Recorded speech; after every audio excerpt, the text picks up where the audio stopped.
these really dodgy materials. So Okay. I think we're live. Hi, Shriya. How are you?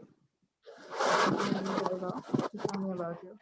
We're discussing work today, so I I'm very think excited. there's some disturbance at your end. I'll just give you time to adjust. Cool. How are you? I'm living through the pandemic, so I'm good. Okay, just give me a second. I think I need to mute it. Yeah. So, what are we going to do? Wait, I'll just introduce. I think there are some people already on the live stream. I shared a link with you as well. So, if you have a place where you can open YouTube, you can access the comments as well. Oh, Otherwise, it's okay. It's not a problem if you don't fine. have You it. are my window to all the comments. Great.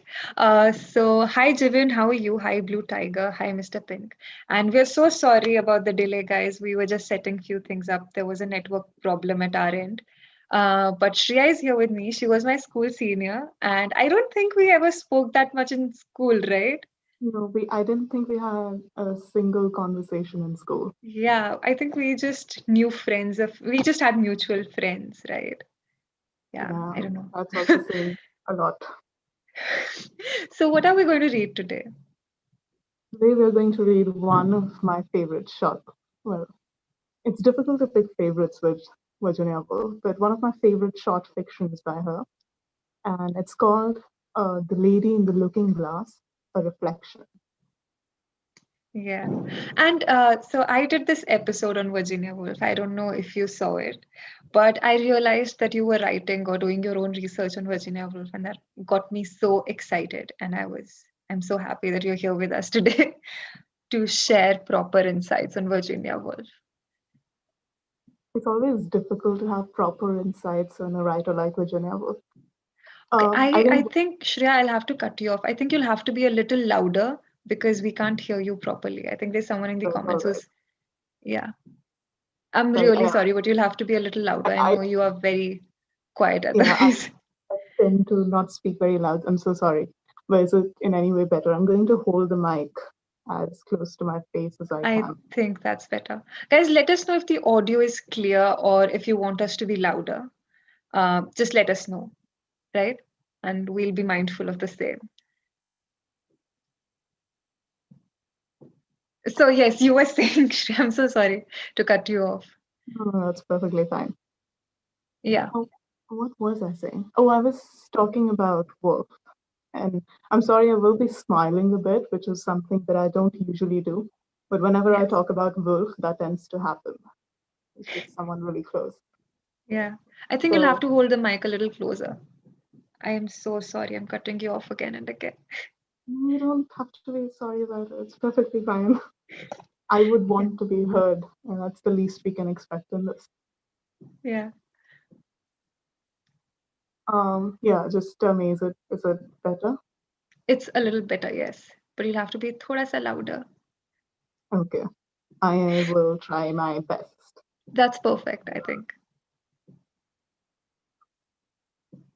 Yeah, so I was just talking about Wolf, and I don't know where to begin to talk about Wolf because one of the reasons for me being able to be a little bit, I am a bit confused when we have to talk about Wolf because the material that we have on her is obviously her fiction, the writings that she wrote some amazing essays, which which are more or less like stories at times, which I love Yeah, about them. I think you mentioned you read The Room of One's Own, the 6 chapters. If you've read the entire thing, it is like yeah, a story, but it makes its point really well.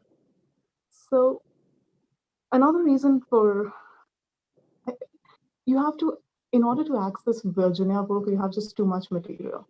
Her own writings, and then there are her diaries, which are very much public by now. Then there are her letters to a lot of yeah, people. And there is so much that happened in her own personal life that we have this tendency to even read her fiction in correspondence to, oh, this must have been because of this. And that is something that I tend to avoid with Woolf. But yeah, she was a remarkable, remarkable writer, a 20th century writer. This is the time when it's a it's a time in history where a lot of changes happen. So we have something like the First World War Yeah, happening at that point. And this is something we need to realize that the First World War did something to humans, uh, true. we as collectively, because we're living through the COVID era. So I think we can relate a bit that this is a pandemic and the world has been shut down and we're experiencing it together. But the First World War was one of those first world events. You know, we looked at ourselves, the people at that time, for the first time, looked at us themselves as world citizens. Because even if you were part of the different continents and different countries, you were involved in a war. Yeah, And this is also, by the way, the time when we will have inventions of radios, so you could, for the very first time, hear the news from the other part of the world. true. So it's a connectivity through traumas, a connectivity through a war, and in that comes the sort of literature of, you have the Eliots and you have the Yeats and you have Woolf among them. Sort of an Yeah, oddball because, one of the very few recognized women of the time writing. It was difficult to write as a woman. yeah, So, yeah, I think we need to understand that the 20th century was just a time of too many changes. And the sort of literature that came because of those changes. Virginia Woolf is just a remarkable example of that intersection that happened in that time. yeah. So Where we're would going you? to, yeah, I'm so sorry I'm cutting you off. Preet is asking you, like, what is a good place to start reading Virginia Woolf? So, very much like you, Vaani, by the way. I've heard that you also, the first thing that you encountered a wolf with a room of one's own. I think that's Yeah, your. So, I don't know.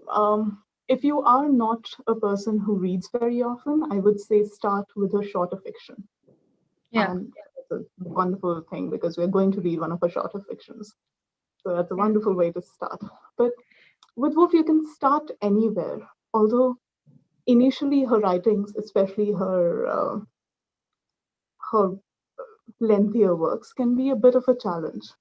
But as you go along, I think we as people who are living in this sort of uh, traumatic times, and we don't know, it is a fragmented time too, very much like in a different sense, very much like the early 20th century was for those people.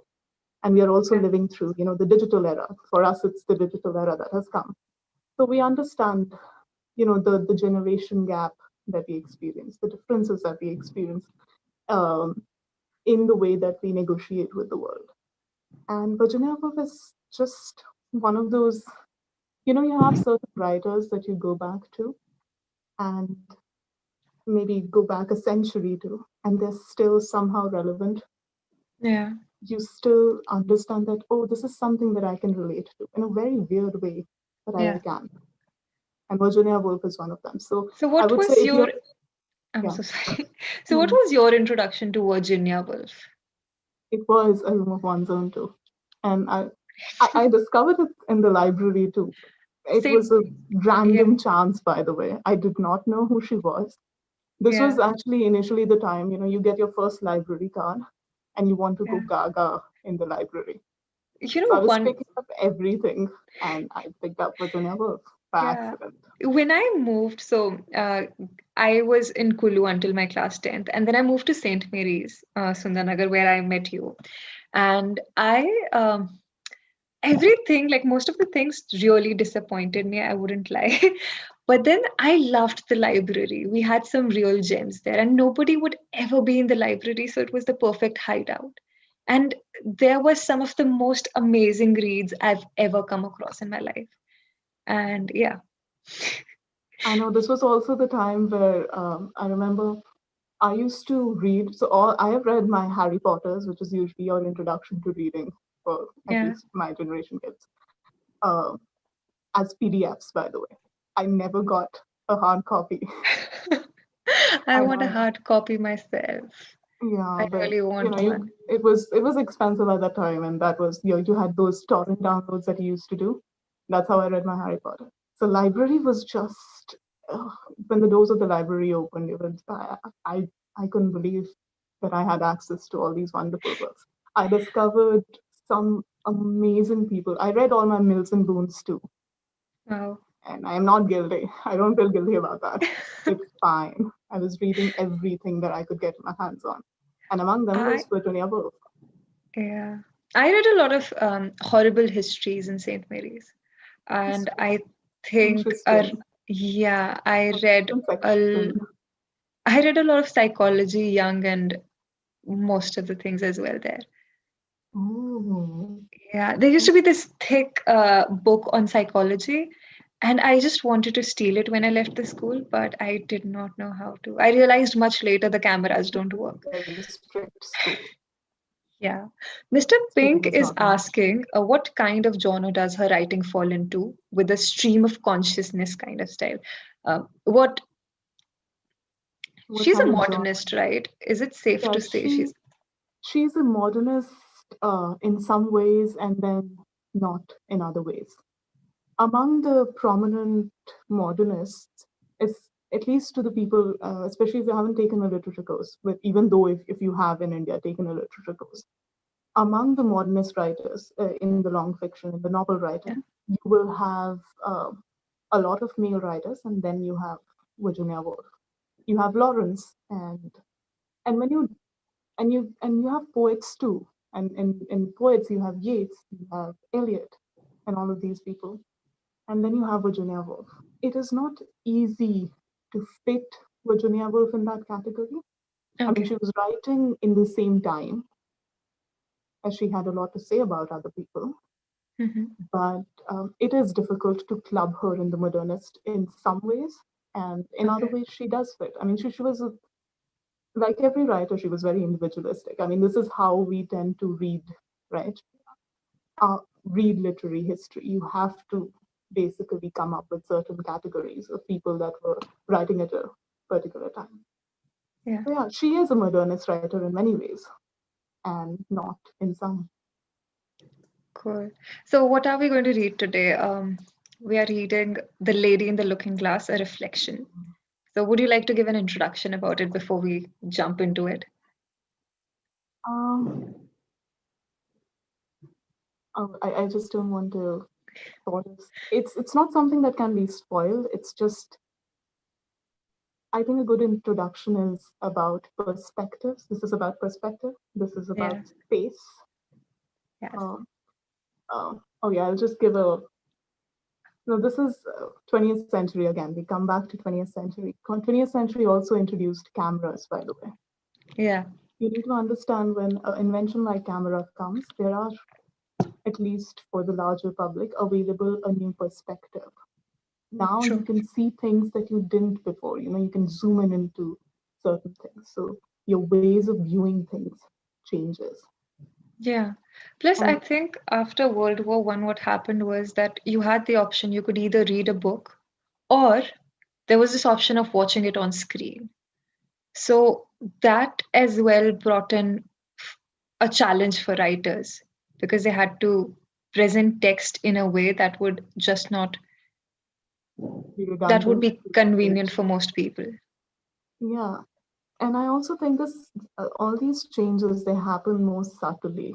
So when you have a camera in place, you already have a way of seeing. I'm True. basically borrowing the title of a book, The Ways of Seeing. I would again recommend if anyone wants. But the I ways think you're of getting a message on viewing your even phone. culture.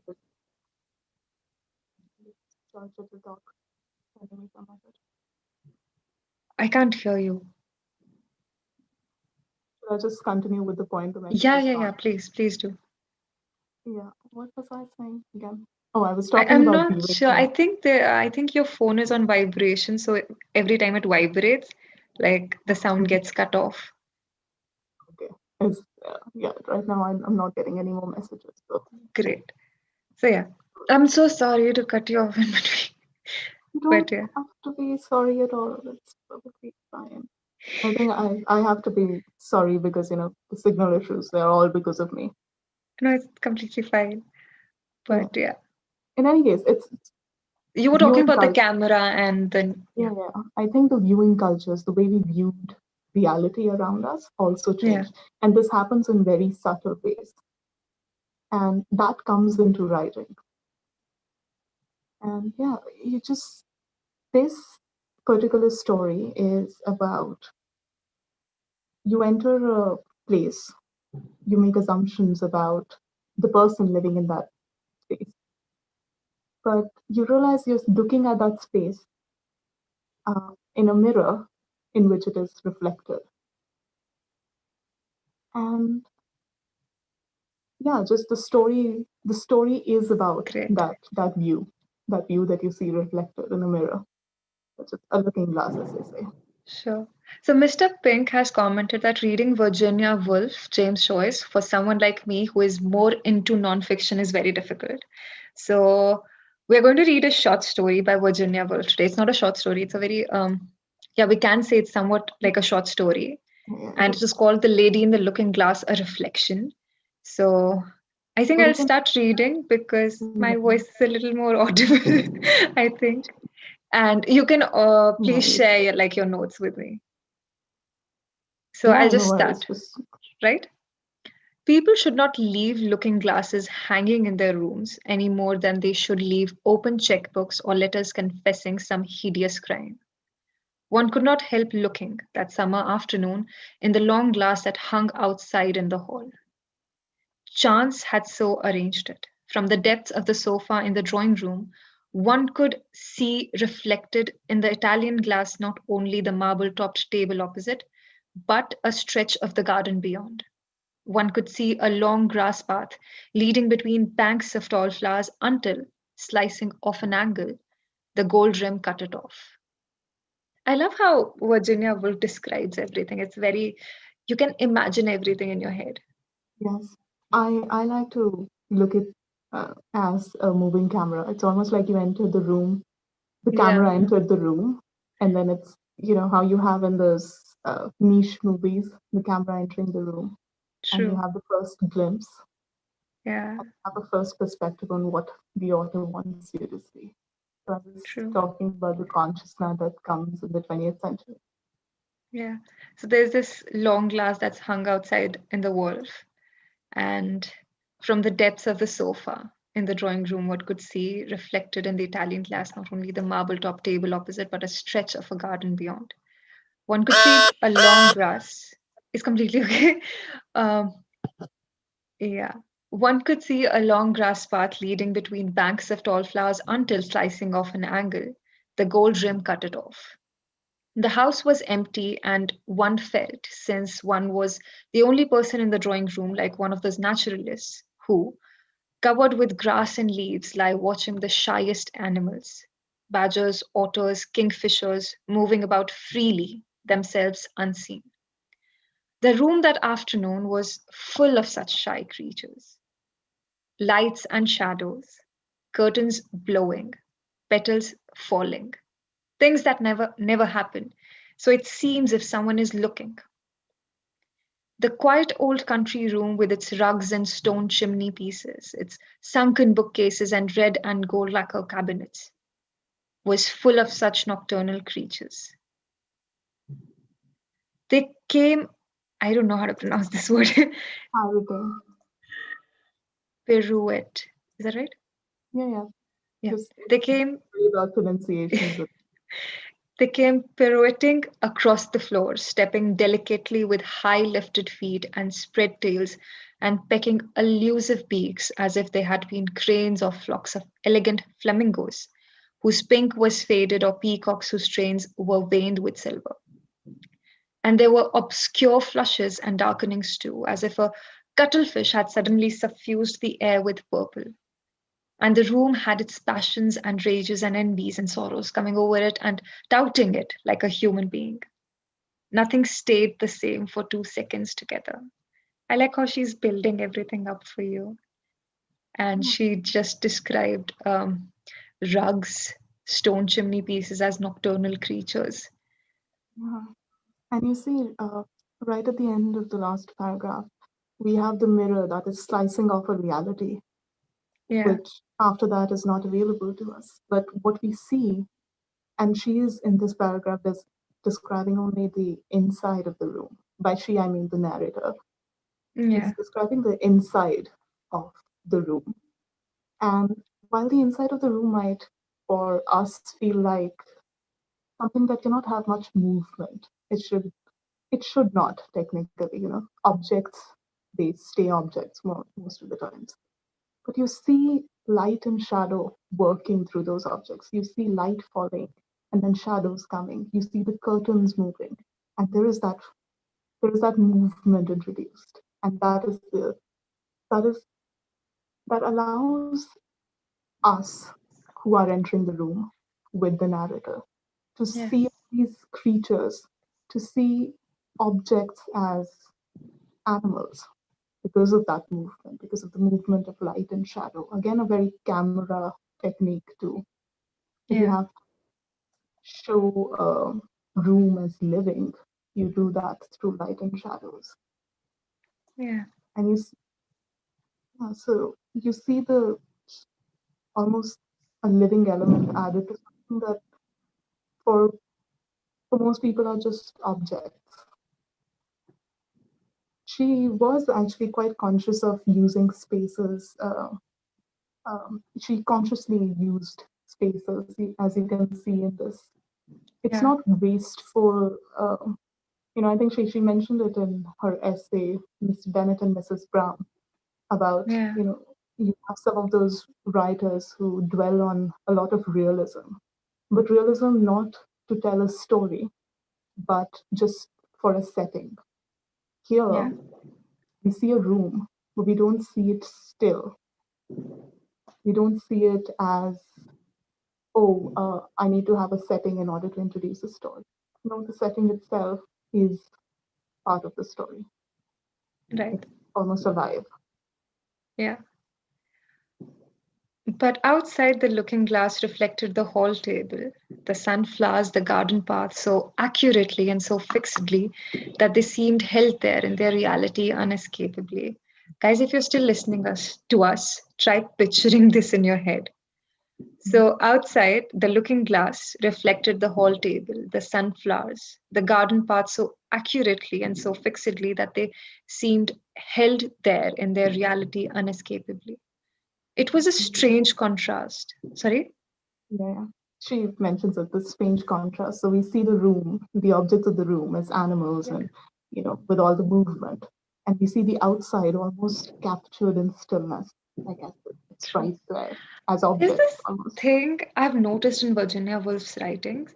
She's a lot about our inner lives. Like, she will try to transfix everything that's pertaining to the outside world, and there will be a lot of movement at at any place that perhaps is a metaphor for our inner lives. So, for example, here, the mirror in the hall, the long looking glass in the mirror, is giving us looking glass in the hall is giving us a view of the outside life, which is still, but everything that's happening inside is a nocturnal creature, whether it's a rug, which is a non-living thing, or whatever. Like, you might know it better, of course, but this is something that I've noticed in her writings.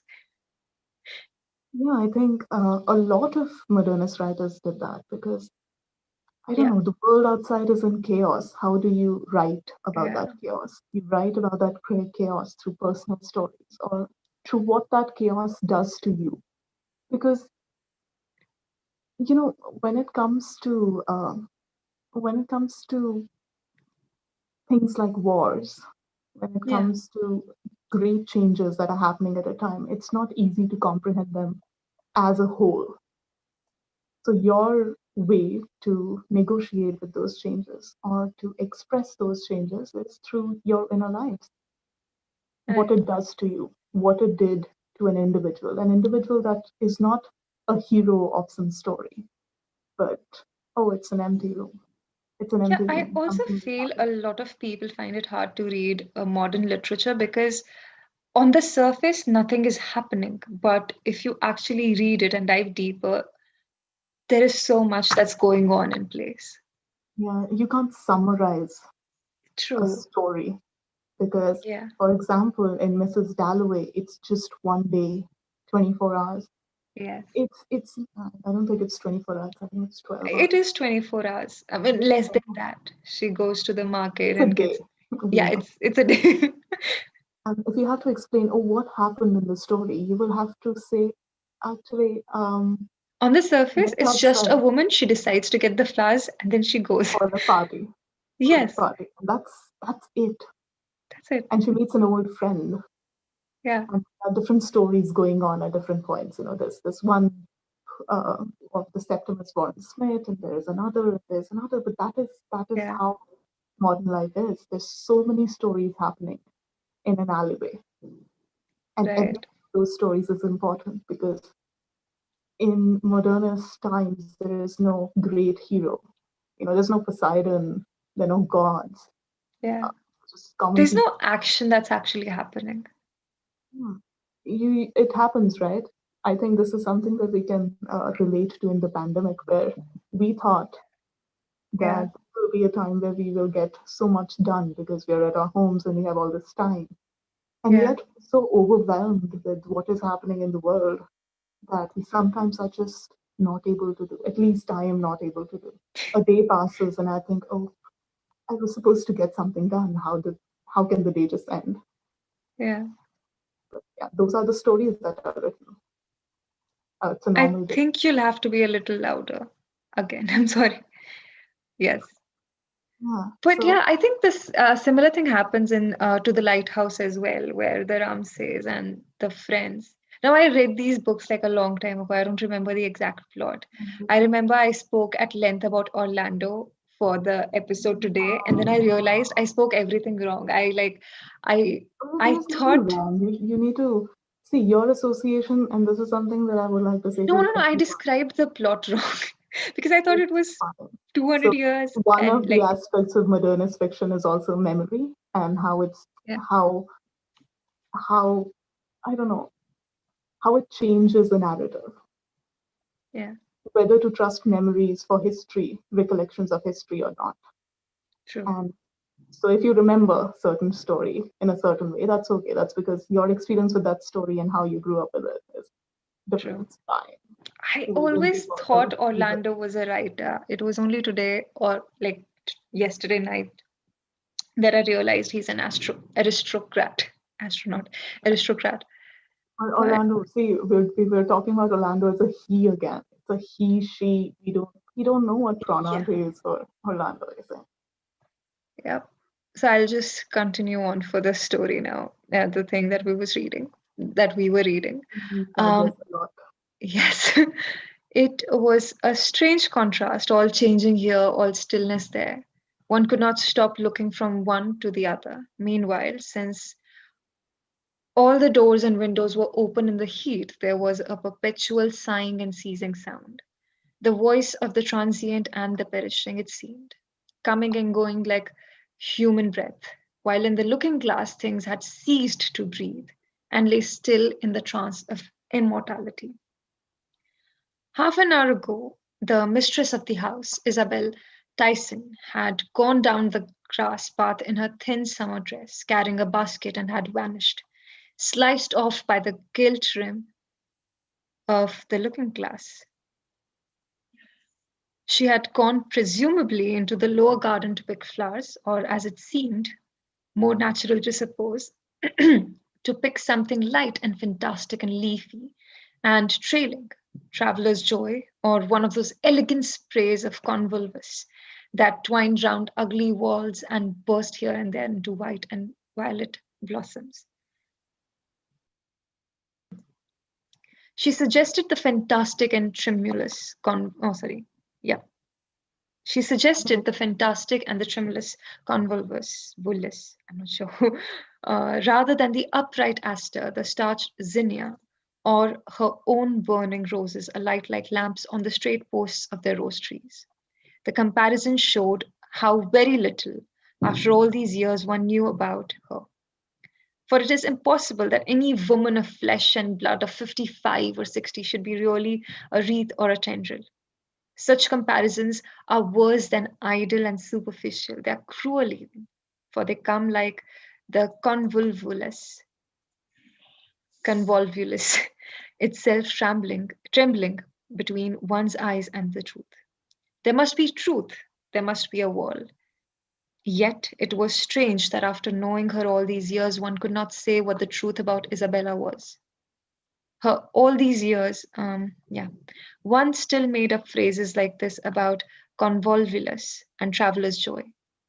As for facts, it was a fact that she was a spinster, that she was rich, that she had bought this house and collected with her own hands, often in the most obscure corners of the world, and at great risk from poisonous stings and oriental diseases.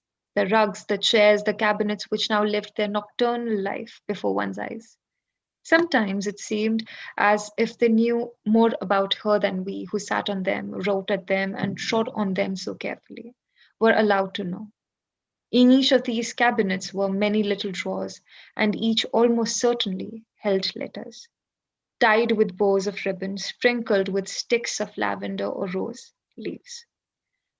For it was another fact, if facts were what one wanted, that Isabella had known many people, had had many friends, and thus, if one had the audacity to open a drawer and read her letters, one would find the traces of many agitations, of appointments to meet, of upbraidings for not having met, long letters of intimacy and affection, violent letters of jealousy and reproach, terrible final words of parting, for all those interviews and assignations had led to nothing. That is, she had never married, and yet, judging from the masked life indifference of her face, she had gone through 20 times more of passion and experience than those whose loves are trumpeted forth for the world to hear. Under the stress of thinking about Isabella, her room became more shadowy and symbolic. The corners seemed darker, the legs of chairs and tables more spindly and hieroglyphic. Suddenly, these. Okay, yes. Oh, I thought you were continuing. Okay. You want me to continue, or are you going to like add Just this something? paragraph and then we'll. Yeah. Suddenly, these reflections were ended violently and yet without a sound. A large black form loomed into the looking glass, blotted out everything, strewed the table with a packet of marble tablets, waned from pink and grey, and was gone. But the picture was entirely altered. For the moment, it was unrecognizable and irrational and entirely out of focus. One could not relate these tablets to any human purpose. And then, by degrees, some logical process set to work on them and began ordering and arranging them and bringing them into the fold of common experience. One realized at last that they were merely letters. The man had brought the post. You know what I'll do? One thing, I'll share my screen as well. Um, So I can read. You if that's okay. Just give Yeah, me yeah, a sure. minute. Yeah. Guys, let me know if you want me to zoom in further and if you can see this. Yeah. Would you like to add something to this, Shriya? I think, since the last paragraph was read now, so it's fresh in my mind. Yeah. You look at, again, we're talking about perspectives here. You look at how a story is told. So Yeah. something comes in front of the looking glass. Right now, we are looking at the room, which is reflected in the looking glass. Now, someone or something, we don't know yet. We Yeah. get to know that it's the postman. It's a shadow initially. It comes, Yeah. and then, you know, we know by the end of the paragraph that these are letters that have been brought. But initially, because it's out of focus, you see, again, the perspectives are coming. You have to focus into certain things that um, from a certain distance might not appear as what they are. But Yeah. then again, we have to always ask ourselves the questions, are things what they are? We know these are letters, and we have already speculated that, oh, in all those drawers that we are trying to find, in all those drawers that we are speculating, there must be letters of, all those. years that she has spent, all those passions that she has lived. This is all something that we are trying to speculate about her, Yeah. all through a room. That is all we have. We have a Yeah. room reflected in a mirror, and we are trying to understand what the person who lives here, really, who lives their routines over here, could be. But you see, initially she also talks about the idea of truth. What is Yeah. truth? And can we ever know about a person, even if we have their letters available? And I think that that reverts back even to Virginia Woolf. We have so much material on her, but I think we always make the mistake of thinking, oh, we know her. Yeah. But even your most intimate diary entries are still you posing as someone. You cannot ever, Yeah. because you're writing it and you're using language for it, and language is something that is used publicly. So, this idea of looking at a truth that is reflected in a mirror, Yeah. and knowing about a person through speculation, through imagination, and whatever is available to us. I think it's very interesting how she renders it, how she talks about truth in that manner. Because in the larger context, if we even look at history, Yeah. um, again, perspective is important. Do we write history in a way um, that is, I mean, formally the history is written about great events, but what we do not realize that all these great events were lived by people. And for every individual who lived through a particular history, that uh, that time, the experiences that person had, and often grief was very personal. And this actually takes me to Jacob's room too. So Yeah. for someone who hasn't read Jacob's room, I think it's a bit of a spoiler. But at the end of Jacob's You'll room, have to be thoda sa louder, and I'm so sorry no, about that. that's Yeah. fine. Yeah. So, in Jacob's room, the last chapter, as far as I remember it, because I've read it way before, in the last chapter, we see two boots in a room that has been now abandoned. And Yeah. um, now, this is the what has happened is basically this person who once occupied this room, this young man that once occupied this room, has, one can only assume, died in the war, serving in the war. And the mother looks at the pair of shoes and she says something along the lines that, what am I supposed to do with them now? Because even though you have great narratives of war, which can always be like, you can always convince people that, they died bravely and they died for a reason. Yeah. For a mother to see the pair of boots, the grief is very personal. Those boots will not fit another feet. They Yeah. will not fit another child. Grief is very personal. Loss is very personal. Yeah. And here, this room that she inhabits is very personal. We are or the narrator that is entering, and we are entering with the narrator too. Looking at this room through a reflected in looking glass, it's almost like we're peeping at it. We're not supposed to be here. We're not supposed to look at all those drawers. We're not supposed to Yeah. speculate about all these letters, but we are doing it because stories are about people. They're personal. Right. We're trying to look at that. And let's see if we can arrive at any form of truth. So is that why you usually pick up letters of authors or diaries by authors when you read? Never. And I tend to not do this. And I always feel, especially with work, because I have a very earlier connection with work. In fact, Wolf was one of the first people that I read The Room of One's Own, and I decided, oh, the kind of stories that I want to write were the kind of stories I thought should not be written because I hadn't read things like that. Yeah. And after reading Wolf, I was like, okay, try writing your stories. They don't have to be about great events. They can be extremely personal stories, but they are True. their stories still. There's a very funny question by Piyush Swami. It's completely off topic. Right. We What have would gone you off topic a lot. choose? What would you choose? Shahi paneer, handi paneer, kadhai paneer, paneer butter masala, or paneer do pyaza?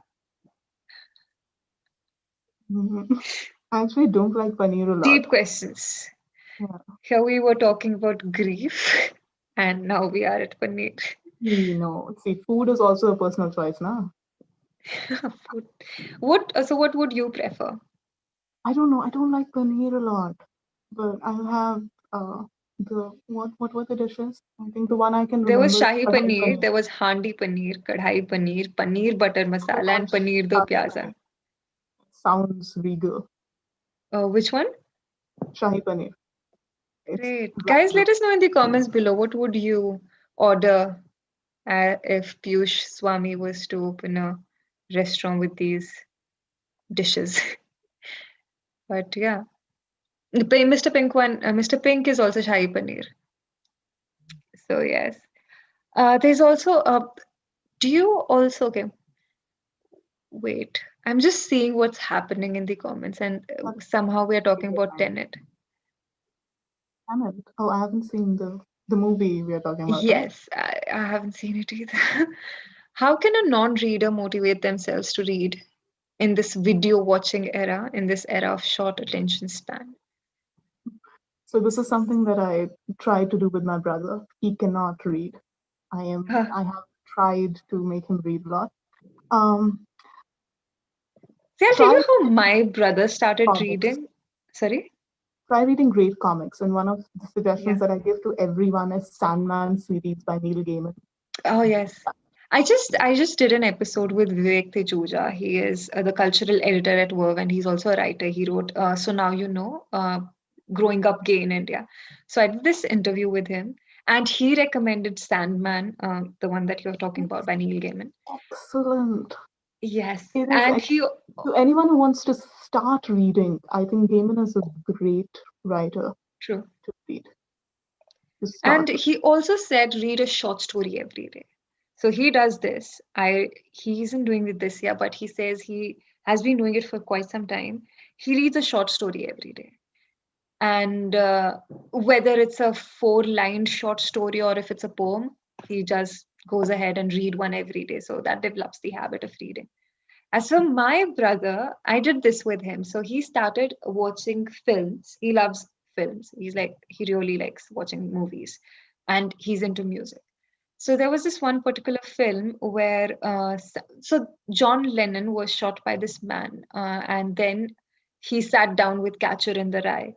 And I told this to my brother. That fact fascinated him, and that's how he started reading. He picked up Catcher in the Rye, etc., etc. Then he moved on to Gabriel Garcia Marquez, and he was like, "Fuck, this is such a nice book." And so Wow, to now Mark. he's reading everything. So that's Oh, that's interesting. wonderful.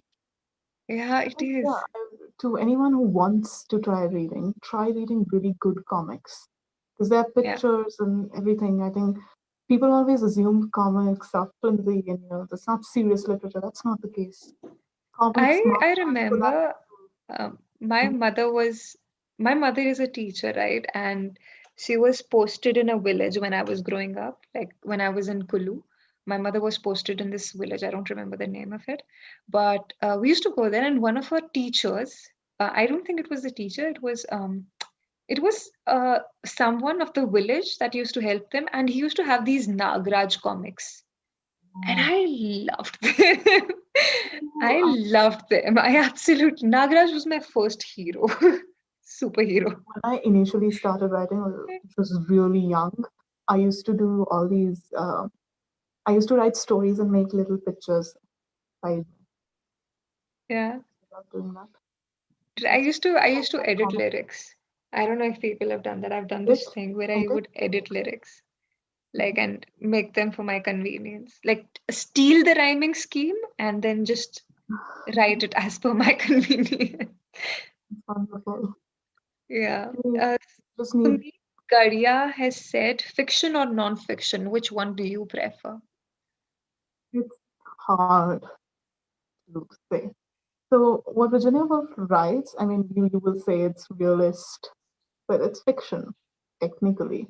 And these are Yeah, not. So I'm not sure. I mean, it depends on my mood mostly, but I do think mm, I've read more novels which are fictional than not. I do not read a lot of biographies. yeah. I Uh, love memoirs. I just, Memoirs are different, I think. See, yeah, when yeah, they're you very come, much different, but I love them. yeah, I don't like biographies that much. you don't like biographies, I think. That is a genre that I'm yet to get into. But otherwise, Yeah, I enjoy everything. But I do, I yeah. think, read more fiction. I think my last read was in fiction. That was Neil deGrasse Tyson's some book on astrophysics.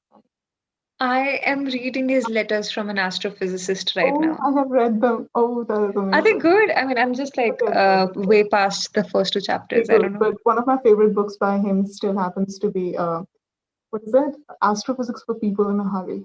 I I think it really just want to read that. summarizes That's in my shopping cart right now. funny. It has that Neil deGrasse Tyson humor to it. It's great. Uh, I am yet to, I don't know. So yeah, someone has commented, what are your views on Chetan Bhagat's work?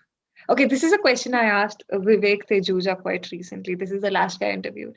And he gave such a wonderful answer. He's like, if someone is getting people to read or at least introduce them to reading, why not? Like, just Yeah. stop judging people for what they read. Let them breathe. You might not agree with certain people's True. views. It's fine.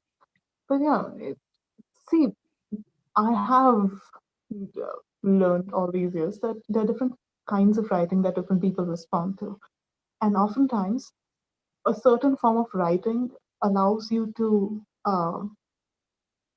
discover a certain other form, which you might have not Right. done if you had encountered it head on, firstly.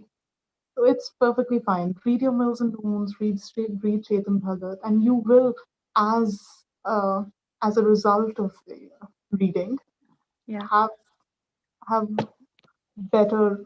I won't say better others. I'm so sorry. have uh, have a more diverse taste in reading. That's how you develop a Yeah, taste in I think you should read everything that comes your way. Just like initially when you're starting, yeah, read everything and see what you yeah, like. just don't judge like because that's how you'll grow your tolerance and also And sometimes it's easy to, perspective. yeah, and it feels really nice to finish a book. If you are a reader who is just starting on, it feels excellent to finish a book. You know It's what? one of It the things, feels so I great even get it. now. I am a bit, yeah, it feels, by the end, now I've come to a point where by the end of the book, I'm like, oh God, if it's a good book, It's I yeah, don't want it to end. And because I have that book hangover, which I did yeah. with a recent book I think I read was Julian Barnes' A Sense of an Ending. Oh, I I think think it was Piyush Swami is here. He says big fan of Saloni Di. Loved okay. your skit of Arnab and Navika. Do you know this guy? Don't know. Ravish G. Pipila, like my sense. Loved your skit of Arnab and Navika.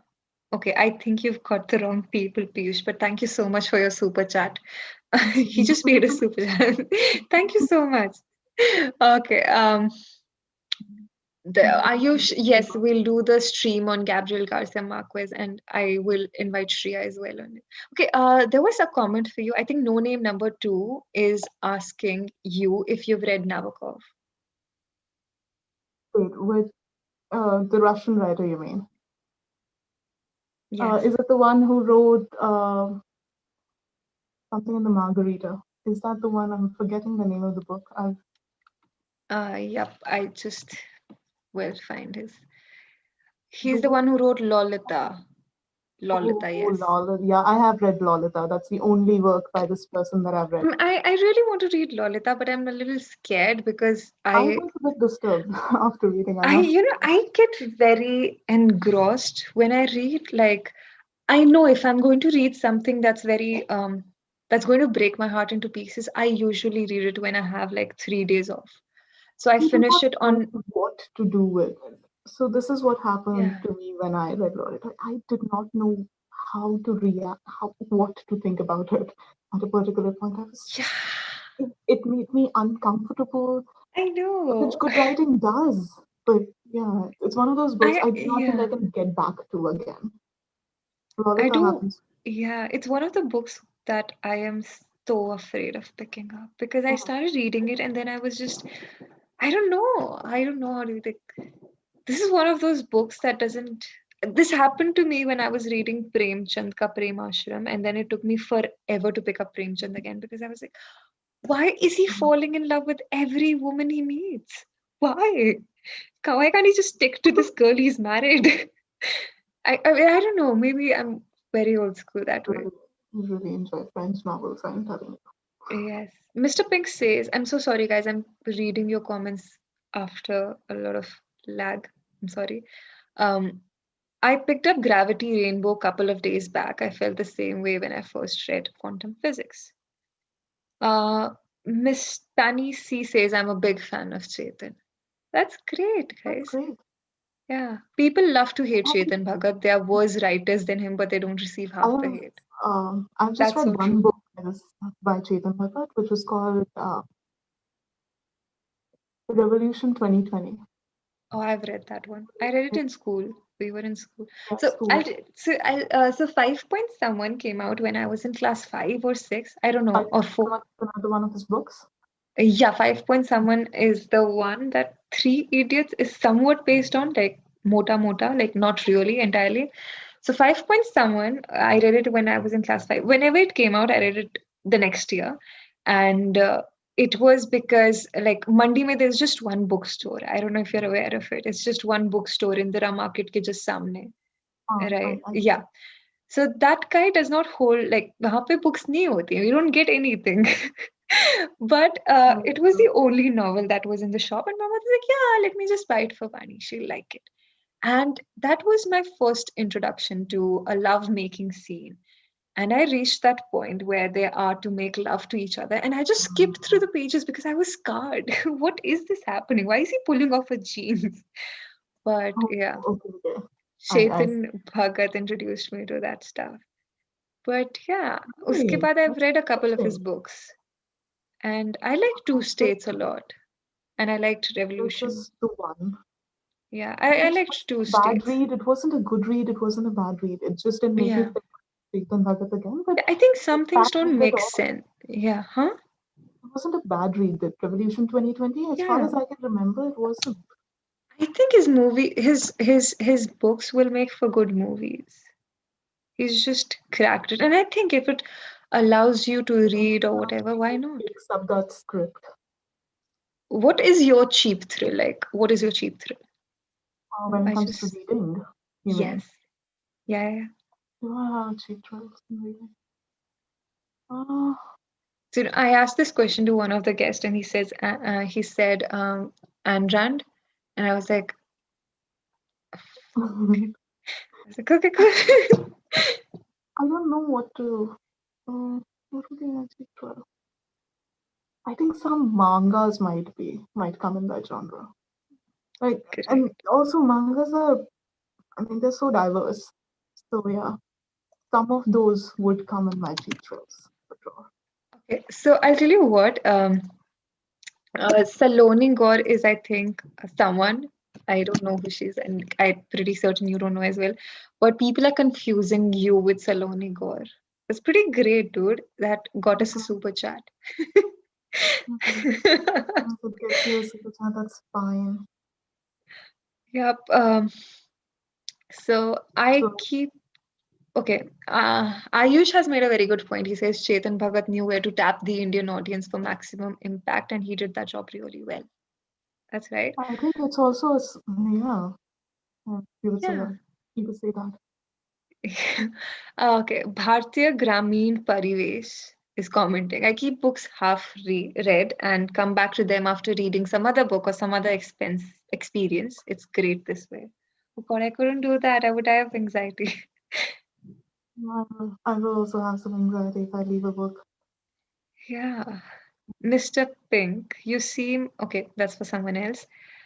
No name number two. If you're hesitant to read Lolita, read Bend, Sinister, or I have sure. read Lolita already. I haven't. I couldn't. I just. I picked it up. I started reading it, It's and then okay. it was disturbing. Yeah, And it's okay. yeah, there You will don't have come a to finish time everything. where I Give it would, some time. yeah, there will come a time when I'll pick it up. Also, When I read Lolita at a point where I wasn't able to read anything, and yeah, it wasn't a good time to read Lolita, to be very honest. I think that happened to me when I was reading. Now that's a children's book, and I know people will be like, "What?" But I was reading this book called Wonder. I don't remember the author because I'm absolutely bad at it. But it's a very simple book. It's about this child with a deformed face. I do not remember what the name term for it is, and it's about his experience of going to starting school. Like he's home tutored all his life because of his face, and now his parents want him to have a normal life, so they send him to school. Now his face is deformed, and the bullying he faces and how he makes friends, etc. It's about that. And I remember, like, I finished it in one day, one sitting. And I remember crying at the end of the day and not being able to stop crying for the next few days because I was just in that phase of my life. And yeah, I cry a lot sometimes. I I cry cried. very easily. Ooh. Me too. I do that as well. I remember when we went to watch this film. So I like superhero films, etc. And we went to watch Avengers, like Endgame. And I was crying at the 41st second, like my friend counted. Oh, And towards the end thank of you. it, like it was so bad I couldn't breathe. But एक seat छोड़ के, there was this guy sitting. He was in tears and he was, what is it called? He was like, he couldn't breathe. It was so hard for him. And he was like taking like such, he was Oh. sulking so bad. And I was like, yes, I'm glad I have company. I think with Avengers, much like with Harry Potter and all of these Yes, series that go for a very long time, it's also an end of a time that you've lived with them. true. Like, oh, this ended now. I So, know that happens. it's- Payal has commented, buy a Kindle. You will have so much choice anxiety. I have so many half read books now. Do you prefer to read on Kindle or do you like tangible books? I do like tangible books, I would say. It's also Like, because after buying a Kindle, I have to also buy books on Kindle, which I feel like someone is robbing me. It's like I bought this very gadget for the purpose of reading ebooks. Now I have to pay for ebooks. The idea of paying for ebooks does something to yes. I'll share a website with you after we're done. You can get free ebooks from that place. But me. I recently started reading books on Kindle app because I go to the office and I really want to read, but I can't sit and open a book in front of everyone. So I I have the app on my laptop, the office laptop, and I finish like, so I download the book that I'm currently reading and I finish it half here, half there, which is problematic because my notes are now all over the place. But nonetheless, I started, and yeah, this anxiety is so real. I downloaded so many books, and now I have so many books that I'm yet to pick up, like on Kindle, and then doesn't in person happen as with well. me. So because of the lockdown and the town I live in Yeah, is the town I live in, they don't have a bookstore.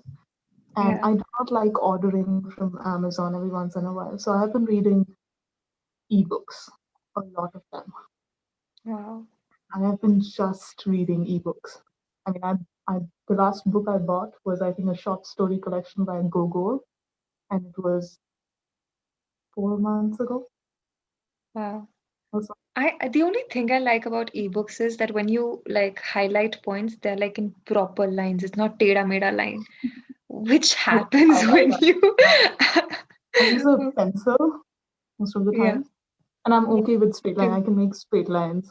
I can't draw With straight hand. lines. So this is like a bookmark for me, my vitamin C tablets, but I have the silliest bookmarks. But yeah, none of my lines are like perfect and it gives me anxiety and not anxiety. That would be extreme, but it just makes me really uncomfortable. Mr. Pink has said that he has 10 books with 10 to 15% read on Kindle, dude. Same here. Absolutely. I don't do that. That is so what? If I have downloaded 10 books in the last week, in the 3 weeks, they'll be done. 3 to 4 weeks, they'll be done. So I don't leave half read books usually I because can't. of that. I want to read everything that I can get my hands on. And then I'm like, yeah, 1 hour I'll read this, 1 hour I'll read this because life is so short and there are so many books to be read. I want to start reading I sci-fi. I have want to, become very picky with my books precisely for this reason. Is like I can only read a limited number of books now. So, especially when you've read enough, you develop a taste. yeah, I am very picky. I like things rarely now, which wasn't the case. When you initially start reading, you want to read everything. But I think now I've become more specific. yeah. There are I things don't know, that I I like. particularly try to read everything. And I think that's so because I just want to, I want to be able to make conversations or write about everything. So I just don't want to be a technical writer. I also want to write fiction or I want to write poetry or I want to write a You should non-fiction. Not that I would publish it all someday. genres, I would say. I Yes, mean, I don't want to limit yourself. I think the only thing that really makes me a little uncomfortable and the one genre that I do not like reading is romance, young adult, etc. Like I love Jane Austen romance. Don't get me wrong, but I this love Jane Austen romance too. yeah, For this some new reason, you can always yeah, critique it. I mean, I've read, yeah, you can critique it, and there are valid critiques to it. You do enjoy a Jane Austen. I love Jane Austen, Into but then like the romances that we get now, the young adult fiction, etc., etc. I can't read them without like it's like that Hallmark films that you watch only in December, November, post Diwali. I know the aesthetics of a Hallmark film. I've never watched one. It's Oh, set up in a a small Christmas town. movie. Christmas films are pretty. Yes, the Christmas. I Yeah, have my. I can't read this. Okay, there's someone who's has read, who's commented. Um, can reading get us all through with our purpose? What next? I don't understand this. Can reading get us all through? I'm not sure. Thorough with our purpose. What next? I don't understand the Please question. try and explain this to us, Aryan. We don't understand your comment. Um, If it is what next after reading, I don't think you'll ever be able I to. think yeah, I think he means to say what next after reading. You'll be able to get over reading. 'Cause the more you read, the more you realize uh, that there is so much. There is so much, and you have so less time. True. So you will never be able to run out of your list of the things that you want to read. I But yeah, just if you think have read my enough, you always want to write something. You think, wait, I want to try my hand at writing. If you've read enough, at least once you would entertain the idea of trying to write. true. Yeah. Because that always comes, in a story. If it's a linear plot line sort of a story that you initially read, you Yeah. always think like, oh, I didn't want this to happen. I wanted something else to happen. So that's how Yeah. writing begins. Like, okay, There I'll is try. someone called Mere Pyare Mitro who's commented, what are you reading nowadays? I haven't been reading for the last week. I haven't read. What was the last book that you read? What was the last? I read some. So I sometimes read 2 to 3 books at one point. So the last book I read, oh, I read The Namesake again. Oh, Yeah, yeah, I think you were reading it when we last spoke. I'm not if I'm not wrong. You told me about it, right? I I could told you be I was wrong. going to read Namesake again because I'd forgotten, which Yeah. happens to me. So I I read The miss Namesake my again. home so much right now. I want to be around my books. I want Mm, all my books in one location. It's so hard. it is very hard. So yeah, that's what Yeah, I. The Namesake was a good read. Pustapabe, I read A Sense of an Ending, which was the one that sort of moved me yeah. a lot, and I I wanted love the book to the be able sense to. of an ending. I Yeah. wanted the book to be able to, get me over that sort of a hangover. It hasn't yet happened.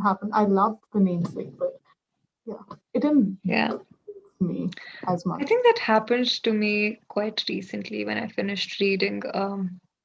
So I love historical fictions. I like reading about history and I love historical fictions. And I finished reading one. And I'm just trying to, I don't know what I'm doing right now. I don't know why I am picking up the books that I am. I just want to read something. But yeah, I'm still looking for that book that I want to finish. Like the good thing that I like about most nonfictions is, or the nonfictions that I pick is that you can start anywhere and you can leave the chapter, come back to it. So that's like something that I do. I genuinely or knowingly go after the books, nonfictions that I can pick up from anywhere and leave in between.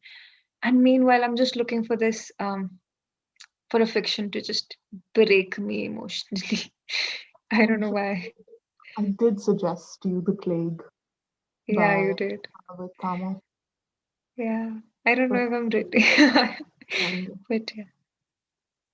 So, yeah. Hi, Aditya. How are you? Have you? Okay. Yeah. There is. Okay. Have you read Murakami? uh, I've read Murakami is a writer. I know he's a very renowned writer, Yeah. but I couldn't get to reading Murakami for some reason. It's just None of his books. I've read a short story, and someone is actually asking in the tried comments. Norwegian Wood. I tried reading Wood, but yeah. I tried reading Norwegian Wood in college. I quit after 3 pages. I don't know why. I'm so sorry, Same, yeah, GSA. same. For some reason, I couldn't read Yes. But Murakami. someone gifted me, a dear friend gifted me Kafka on the Shore. So I'm planning to read it because it has cats. I'm a very shallow person. But then I think if you want to start with Every reason any. for reading is a good enough reason for reading. True, true. So if you So, have cats, great, go for you. so sometimes what happens with me is because I am a very easygoing person, not extremely easygoing, but I have my most basic reasons. I don't like to go in depth for a lot of things. Or maybe I have my own mood for that.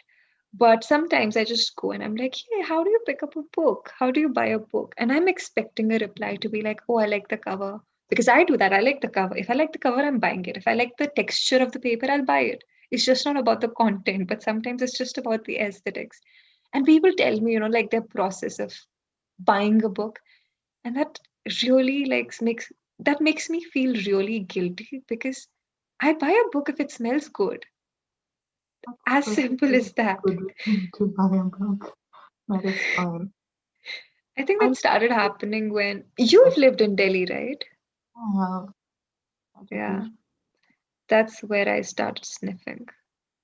You have But to be GSA, if you careful want post to, COVID yeah, era sniffing books. sorry, And you have to be careful in the post COVID era about sniffing books. true. GSA, if you want to get into Murakami, I would recommend you pick up short stories. I read his Tony Takitani, if I'm getting the name right. And then Norwegian Wood, I've heard, is a great start. There's also Kafka on the Shore, which is another great read. So you can start with short stories and slowly build up for the I books, will, the I will novels, right? say the reading list is quite big right now. Actually, I was in a dearth of reading material quite recently where I was like, wait, I just completed these 10 books. What am I supposed to read now? And I wanted something really good. So Mhm. asked all my literary friends to suggest I've me. I've learned this thing like if you're ever stuck with and you want to get started with a writer, just start with his short stories. That's it. I would say that. One of the one of the best short stories that I've read has to be by Gogo. Okay. I think The Overcoat was one of my Yeah. favorites. Gogo is an excellent writer. So Yeah. glad True. to anyone who has picked up a thing for writing, I think we should really explore Russian literature. They're excellent with their fiction. Yeah. I think Kunal is asking, what are your opinion on sci-fi, science fiction, and Fiction genre. Science fiction and Fiction. my opinions on it. Uh, Yeah. I do like them. Do you read science fiction? I don't read a lot of science fiction. I think there was a phase I had of science fiction when I was Yeah. in school. Wow. And yeah, Why were and we never friends in school? I know we never talked. I didn't talk to a lot of people in school. I see. That was a Yeah, very I think common. we like I think the I've smiled at you a lot many times. I remember this. Like we waved at each other, nothing else. We were Yeah, like cordial. That's it. that's We true. never spoke as such. But yeah, I mean, I didn't talk to a lot of people. I was a very silent person. I still am. I know. But I've yeah. seen you. Mm. One class apart.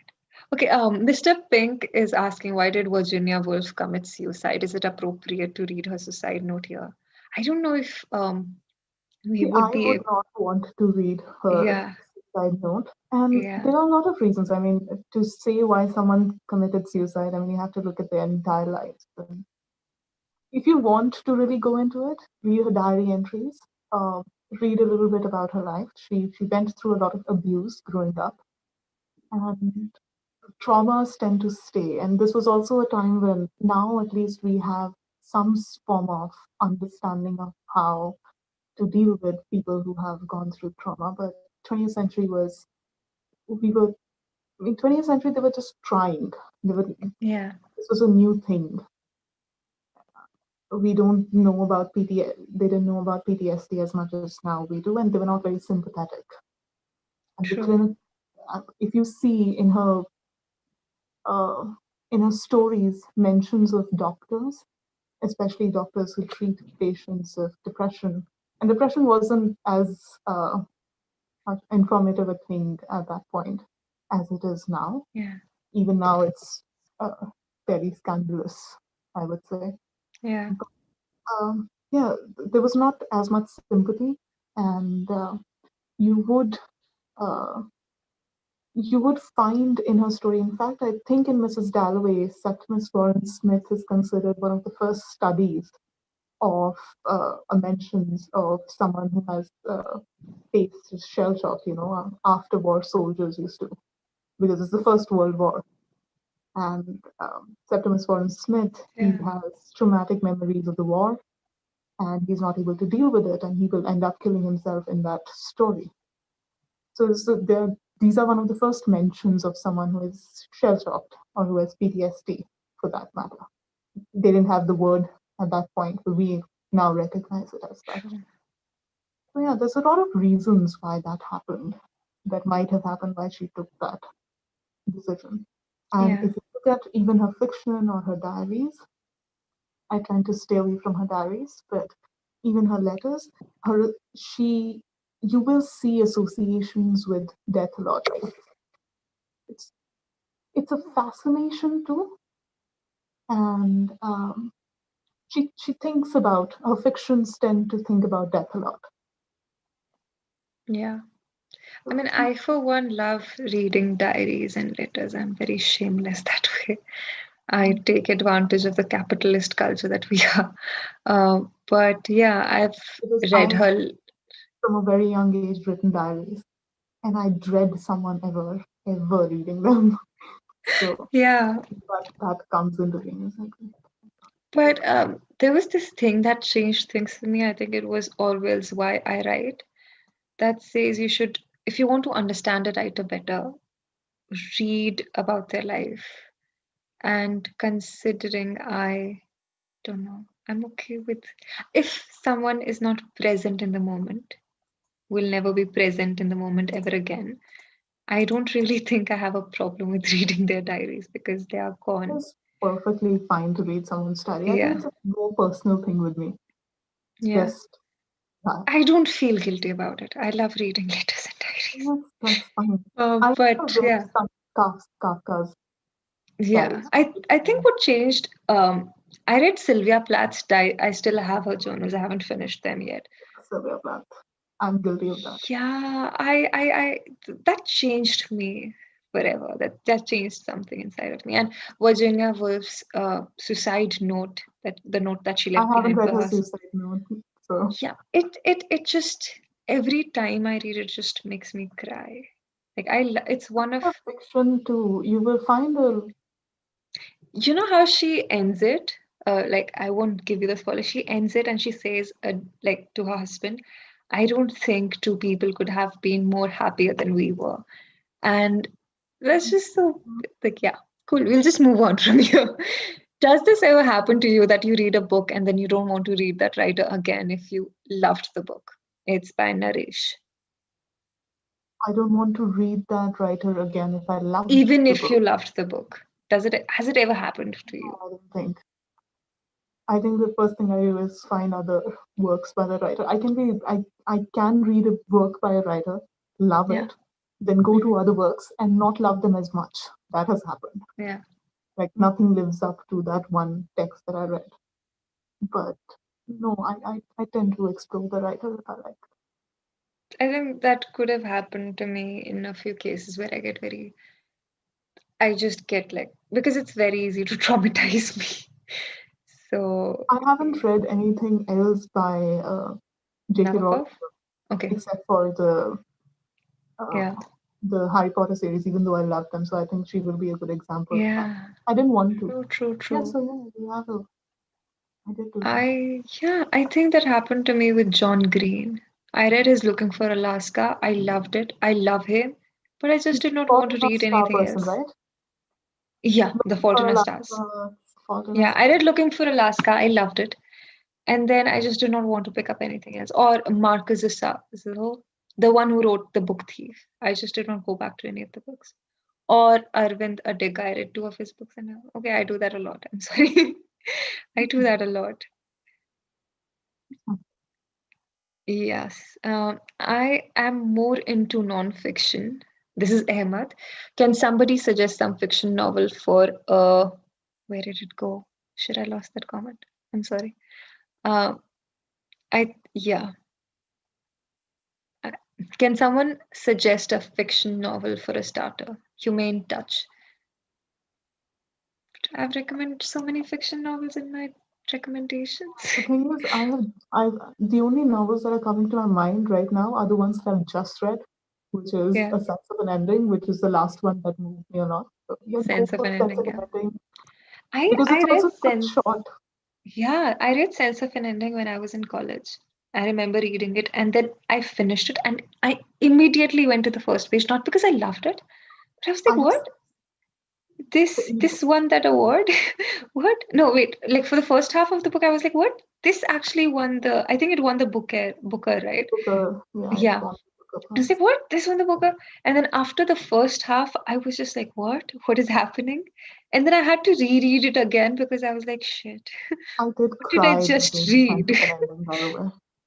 I I cried at certain passages itself. It's just the idea of time, I think. I cried after a week. That's like one of the few books that I was just like I was I scarred cried and a then lot.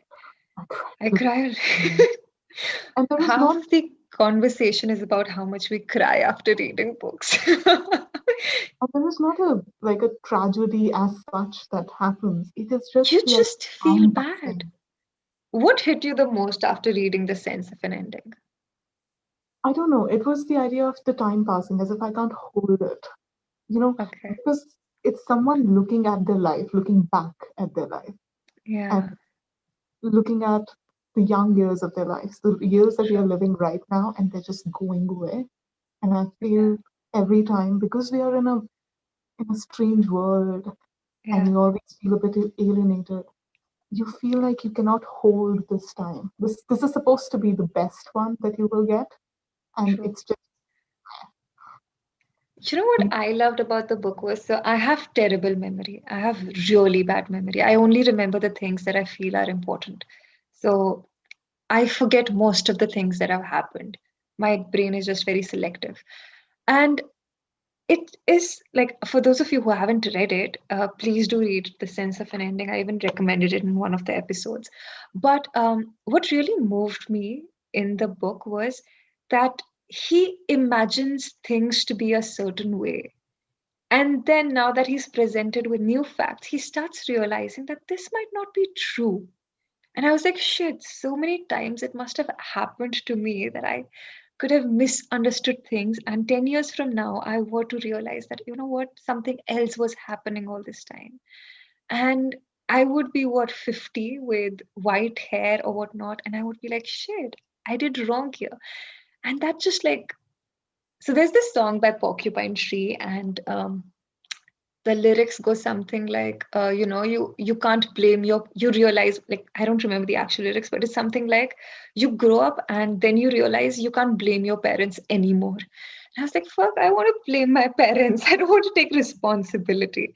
And throughout the book, this was the realization that I had. Like, you have to take responsibility, you have to take charge, and there will come a time where you will not be an adult per se, but you will be an adult for the outside world. And yeah, And that there's changed for also a me. certain form of loneliness that you already see coming, Yeah, and you see it deepening in your future. yeah, true, And true, you true, true. think you will have it worse because of the world that we live in, which is sort of, I don't know, this Yeah, is sort of loneliness that we are all feeling right now, I suppose. yeah, We have felt, especially a lot of people who spend times in libraries did feel that loneliness, let me tell you. And true. yeah, I think, yeah, it's just life in general. Looking at life, looking at the things that you can't put a pause button. And I sometimes wish I just need to, I just need to Yeah, pause for a while. yeah. That's I not had the, that thought today before this stream. I was like, I just need like 15 minutes. I'll be good. This happened with me. I was praying for like I remember the lockdown here happened. So my birthday comes in April, and it was March 21st, 20th, and I was like, shit, I need a sabbatical. I need a break. I want this world to just stop. And the next day, this announced like the lockdown is happening and everything. And I was like, okay, cool. That went well. yeah, uh, yeah, I in a strange way, yeah, to someone like me who was just really looking at life and looking at the fast pace of life. The lockdown was, I don't know, it's the idea that everyone has to stop, but I don't feel that yeah. guilty of And stopping it's it's sometimes. it's weird that your privilege decides how Yeah. you look at lockdown. And so while we're like, yeah, lockdown Feel happened, there are people guilty like, about even yeah. feel a sense of calm at certain times. You're like, wait, things have And I think stopped. the culture today has become such with the cancellation of things and everything that you are like, should I, is it okay to feel okay right now? Mm, I Yeah. know. And you don't exactly feel okay. You just, I don't know, things have paused a little. You're like, wait, there are moments in which I can breathe a I think little. this is a problem that most of us who come from small towns have, because we're used to such All laid down, back lives. When we exactly. go out, we're like, why can't we just have our evenings nice? Why do we need to rush through everything? It You know, is, like, it is a town and a city thing. I live in a village in where do you Bengal. live? Where do you, I mean, I Mahadev. hope nobody comes to your place. No, I would not. Yeah, but it's a village. It's a proper village. So, and I Is it like it. near the school or, No, it's not near the school. okay. It's near the colony. It's, I Oh, think it's cool. I get it. I get it. I get it. see it from. Our cheat codes.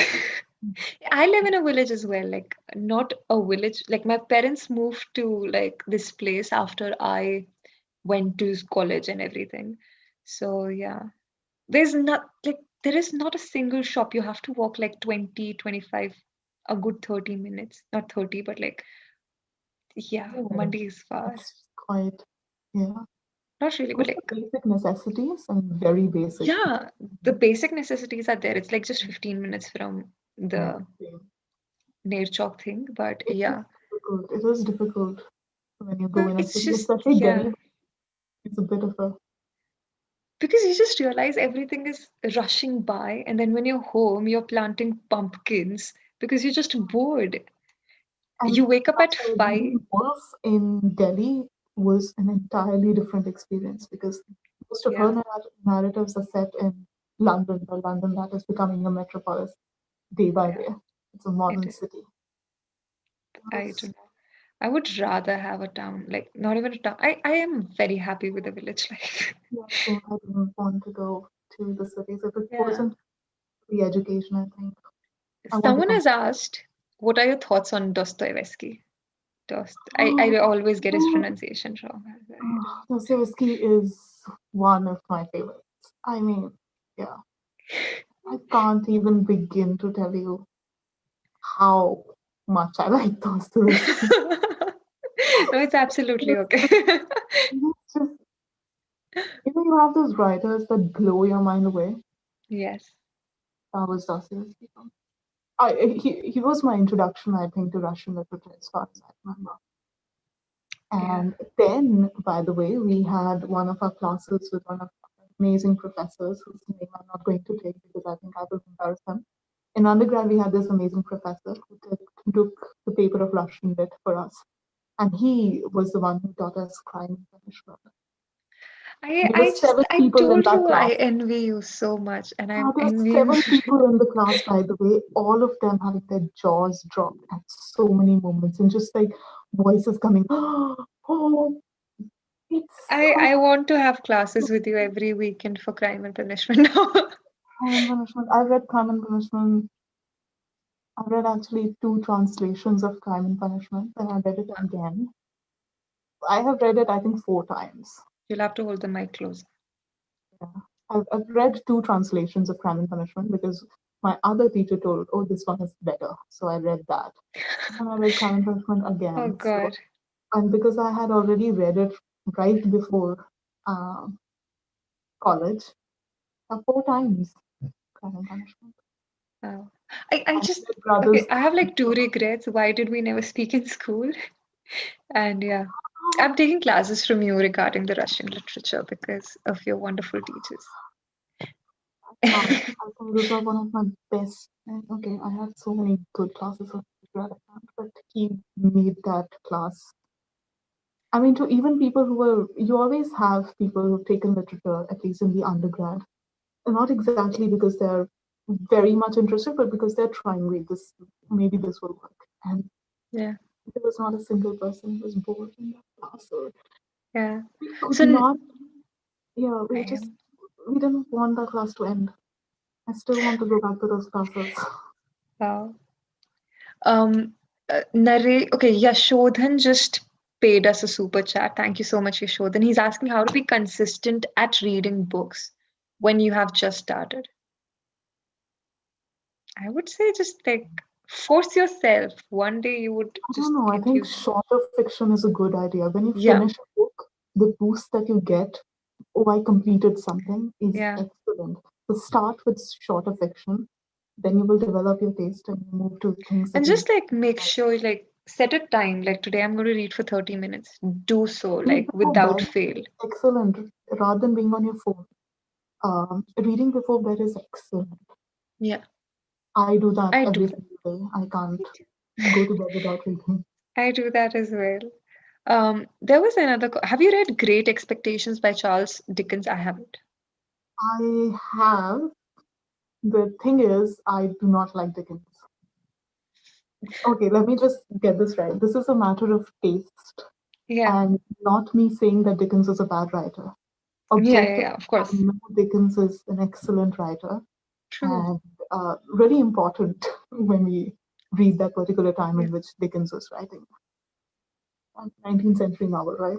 But it's not for me. Yeah. Dickens is not my taste. His humor is not my humor. Cup of tea. Gogol's humor is my humor, I would say. I respond to that and not to Dickens. Yeah, I'm Have so you sorry. read Many Lives and Many Masters by Dr. Brian Weiss? No, I haven't. Okay, I have, but yeah, it's about reincarnations. But yeah, so what are your life? Sorry? Sorry, I was just asking, was it the reincarnation myths, different cultures or? I am not he has a patient, Dr. Brian Weiss. It's very interesting. He's actually a person. He's a psychiatrist, sorry, psycho. He's a psychiatrist, and I don't know if he's still alive. I think he is. He's 90 something. And so this is like his one of his earlier patients. So her name in the book is Catherine, if I'm not wrong, and she would not respond to any medications. She had hydrophobia. She couldn't sleep at night. She was afraid of dark, and everything was wrong with this girl. He couldn't give her pills because she couldn't swallow. And therefore, he tried hypnotizing her and he said, go back to the memory where it all started. And he hoped that she would go back to her childhood memory. She woke up somewhere in Egypt. But Um, with more of these, like this regression therapy, hypnotherapy, etc., she started this is improving. like a case study, like it's an actual case study. Yes, it's sort of a case study, and he's done this on multiple patients. I don't know if it's actually true, but it seems to work on people. So they in like go back in time.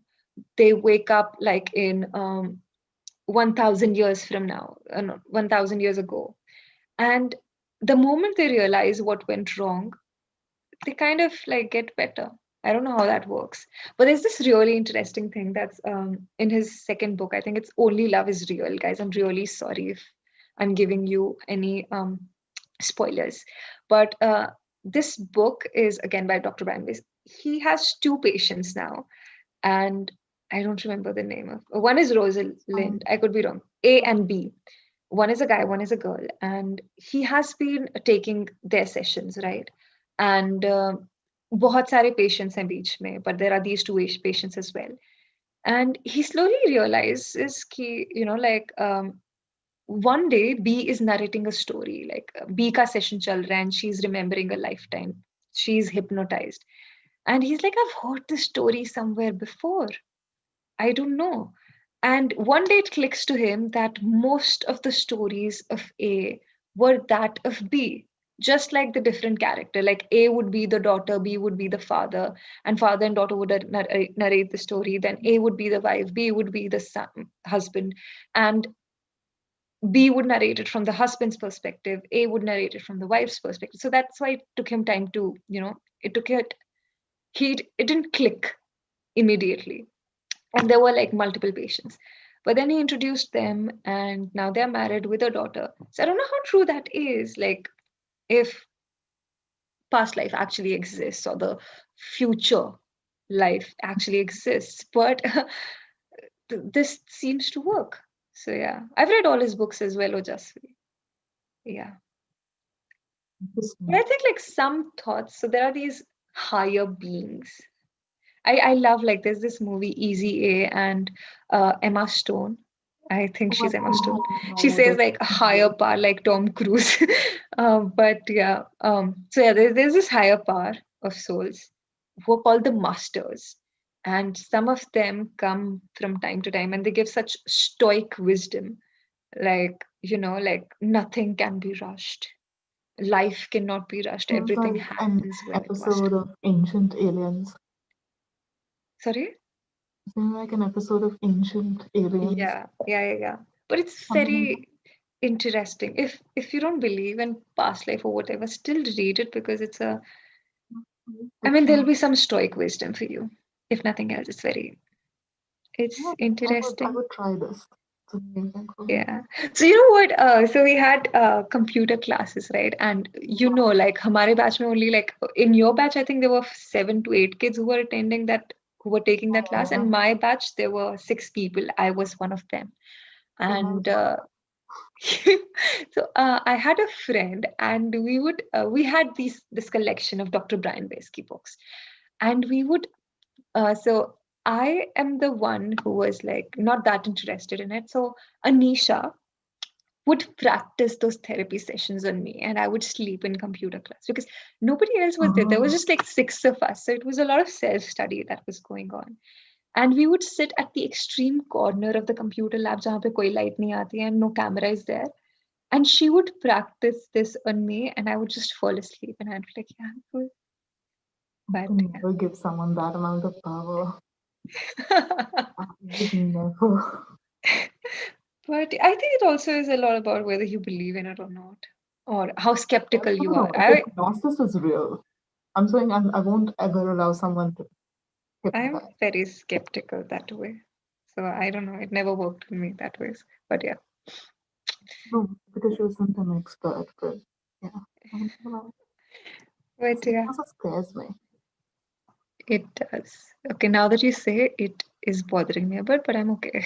It's Jay fine. Shetty OP, Sudesh Karamore has commented. Uh, but that's the only, I think, I think it falls under the category of spiritualism kind of books. And this is the only book that But I've he's a read in that. psychoanalyst. Oh, sorry, he's a psychiatrist. He's a psychiatrist, but he performs this regression and progression therapy on his But that has students, his some basis patients. in scientific. Not, I mean, he cannot be a psychiatrist. It doesn't have He is a basis in psychiatrist, but scientific. practices. He's a psychiatrist from Yale, Yeah, so but he practices hypnosis as yeah, part of his hypnosis therapy. is actually real, and some people do in order Yeah, to get over their I've heard that. So one of traumas. my To cousins overcome went that. for this therapy and it worked for her just fine. And I was like, okay, cool, No, never. great, Hypnosis is just another level. I would not give anyone that much power. I think true. I don't have an opinion on that because I never wanted to I have seen a get. documentary on hypnosis. I think. Yeah. Um, yeah, I think it was a Discovery Science documentary. I'm not very sure. But the power of hypnosis to a level where you can convince someone to murder. Oh yeah. Mhm. Remember But that. I was talking about like as in like Yeah, I getting know. hypnotized to So, treat yourself. Like I understand that. yeah, But just giving that power to someone. Because yeah, the power of suggestion is something that you then give to the true. other person in hypnosis. So Yeah. you just You hope let them they're lead nice you people. wherever they wish to. And you hope they're nice people.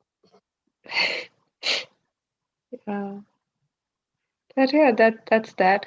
Oh, there were like his books were in the library as well. You know what? Our library had five different copies of Jane Austen's Pride and Prejudice, St. Mary's.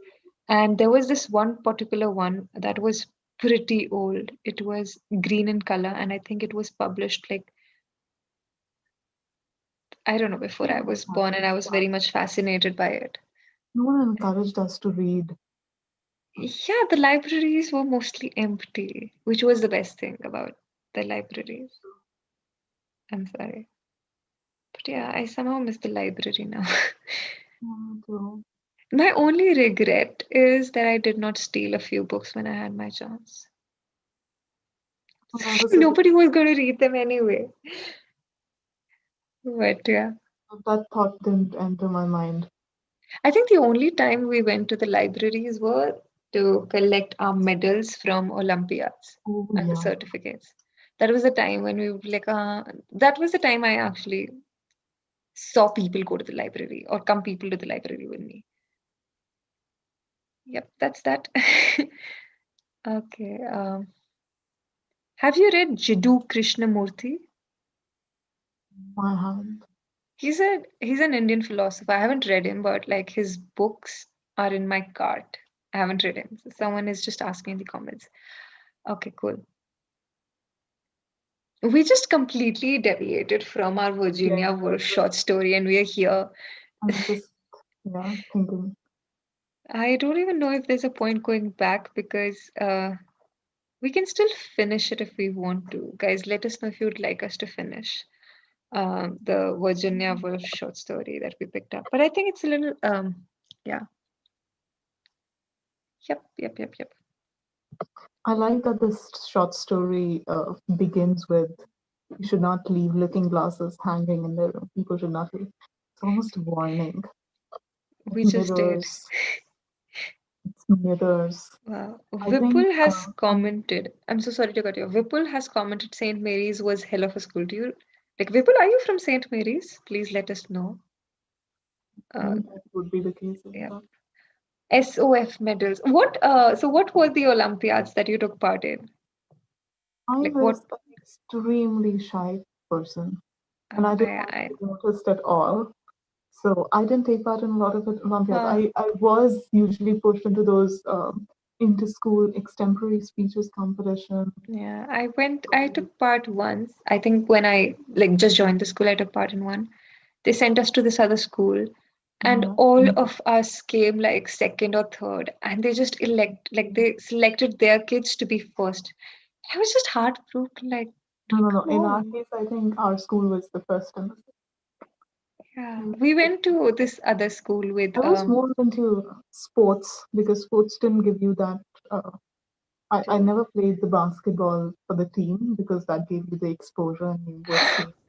I had the So worst experience playing sports in St. Mary's. my I remember I only used to participate in the athletic meets. That's the medals I have. you used to play one sport in particular, right? I've seen you play something. I used to play basketball, but I didn't used to play it for the team because Okay. I'm The not wanting reason, to get yeah, noticed. I think when we joined the school, there were like three of us who joined the school at the same time. There was Shweta, Anisha, and I. And all of they needed like three extra players for this handball thing, and they chose us. It was the worst experience of my life because they were like, you know what, if you want the certificate, you have to go and like just stand there for a minute. And Mm. I was there, and these girls were like so tall, and all of them are coming towards me. And instead of going there where I'm supposed to, I'm just running in the opposite direction. I used And to love sports. I was I was one of I those would, people. people were like, I came from a school where like sports was okay. We used to play badminton and normal things. People here played like shot put, long put, basketball, I used handball. to love shot Like, put, what? and I used to love doing the track races. That was my thing. Yeah, yeah. So I came from a very like we weren't into sports. That's cool. Like we were all about studies and declamations or like, blah blah blah. And then all of a sudden to be exposed to a place where they are like so dedicated about sports. Yeah, so It this is was it was a little like I had a nightmare. This was my nightmare. what Yep. I love sports. Yeah. I've seen you play though. Like yeah. You have? I hope not. I I don't. remember, I remember like everyone used to play. I was so happy like unknowingly I had picked up this computer science, and physical ed was like just out of the picture, so like we didn't have to deal with Raj sir. Because yeah, the only time it was the SUPW where we would be picking up stones from the Oh, the ground. work experience Yes. classes we used to have. Yeah. Mr. Pink has commented Vani is having school reunions in the name of streaming. So cute. Yeah. Next time I I'll was get someone just from going college. to a nostalgia trip. Yeah. Vipul says, you were my senior in OLS. I'm from Nate Chalk, had a couple of friends in St. Mary's, and I saw you there, recognized you as the OLS. Oh, that's so sweet, Vipul. How are you? What batch are you from? Have you read anything by Jhumpa Lahiri? Somit is asking you. Valeri is the one who wrote The Namesake, right? I just read Yeah. The Namesake again. Yeah, I have. Yep. And that's that. But yeah. This was pretty interesting. Although we did not finish reading the Virginia Woolf thing. But I know. I would suggest everyone to actually go through and read the story. It's just two more pages. it's less than two. It's just like three paragraphs more. Okay, three and a half, four. It's Well, and the story is Lady in the Looking Glass, a reflection. yeah. Yeah, I think the way it ends just leaves you, oh, it tells you about the assumptions you make, the truths about truths about yeah. it. It's pretty interesting. And there was a comment, I It's think yeah, sure. yeah, Mr. Pink was saying that he's more into nonfiction, and James Joyce and Virginia Woolf are not his kind of writers.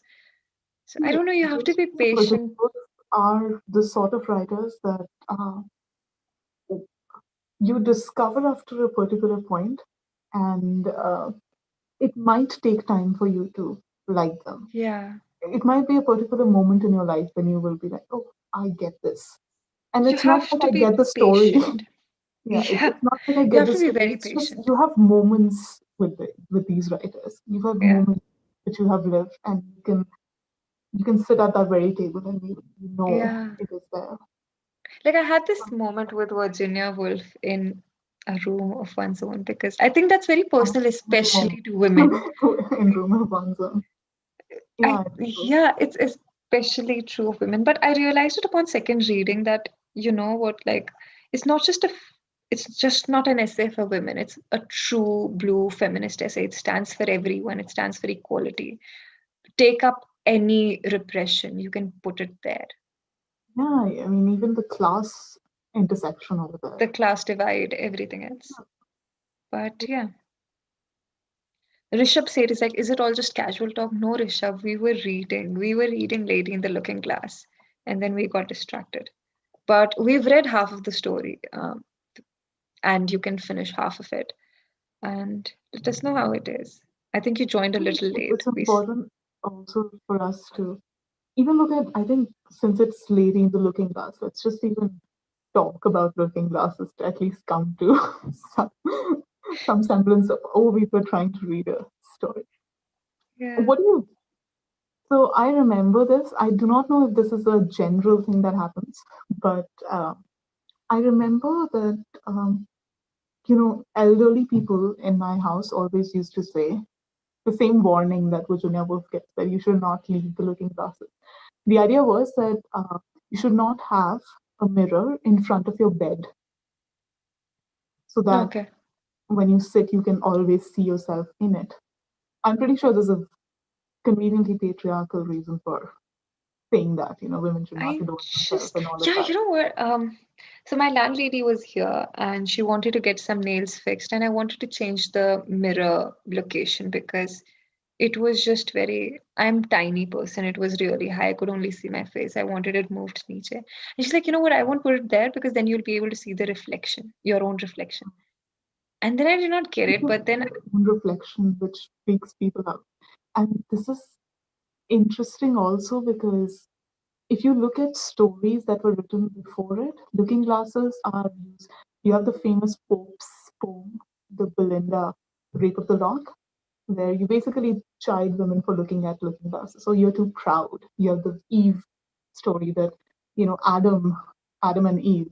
yeah, So Adam looks at the sky at the God who created him the very first time that he opens his eyes. Eve yeah, goes to the nearby stream and looks at her own reflection, which basically is yeah, says that, oh, look, the narcissism of it all. yeah, So looking glasses, especially in context with women, have been associated with a certain form of narcissism. yeah. I also, yeah, Modernity that's, takes a different twist. yeah. I You're think the more reason why people insidious. say that you should not be able to look at your reflection when you are doing anything, whatever, I think it's because it distracts you usually. Yeah, but And it's also that's the idea that you should not be that obsessed with your own reflection. true. Look at Yeah. it's interesting because you will see a shift in the way the looking glasses are looked at in Virginia Woolf's stories. They're not you know, uh, they're not places which tell you places. They're not objects of narcissistic expression. There's something much more insidious like this looking glass is. Or like, oh, you've read Orlando, right? Do you remember the first scene? I Women are not don't. supposed to. No, it's not the first scene. It's the first scene after the change. Yeah. You I realize, think I remember it. Yeah, yeah, and if you look at paintings, or I mean classical paintings, you will look at a lot of female nudes. The yeah. nudes are usually expressions of power, but the female nude is you are looking at a female as an object of desire.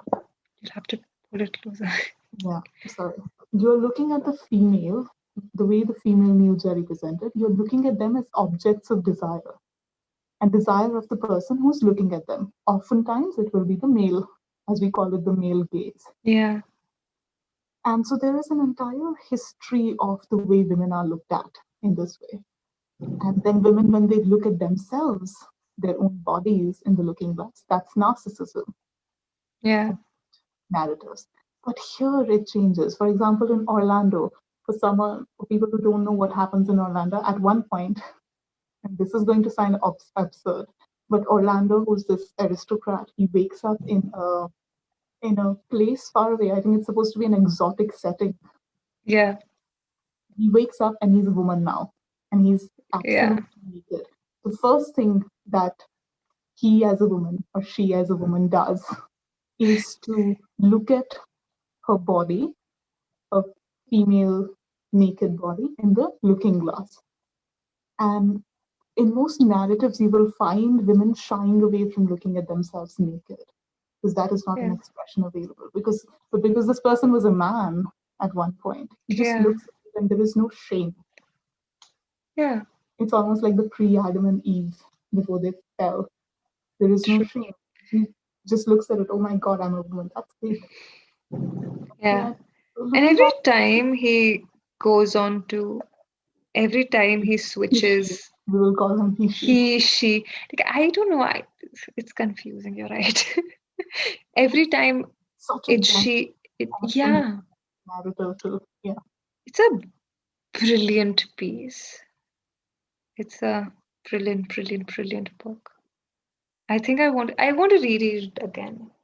I'll get a copy I now. think what happens here too is that it's not the idea that women view themselves in looking glasses. Now, there is also the idea that women view themselves in looking glasses in order to adorn themselves. And when you adorn themselves, you adorn yourself to meet other people. It's a social image that you're trying to, oh, am I looking okay? And then Yeah, you will, so this is a performance that you're doing. Again, as right, objects of someone else's viewing. You correct right, yourself in the looking glass. This is how you're supposed to look socially. But then there is another phase that enters with the looking glass is when you're alone and you enter at right. night and you look at yourself unadorned and you have to look at the real, what you will call real, at least at that point. Yeah, So here too, when you're looking at a room and you're making assumptions about a woman, you're looking at a room through a looking glass and doing that. So make those connections. Whenever if people read this story entirely, make that connection. yeah. I just think people got tired when we were reading the story because then there were like, what, 20 people watching us. And as soon as we started talking about other things, we had as much as 60 people joining us in the यहाँ वहाँ की Not चटपट enough. बातें. But it's funny, but yeah. Orlando is a brilliant piece and I want to read it right now. Like, yeah.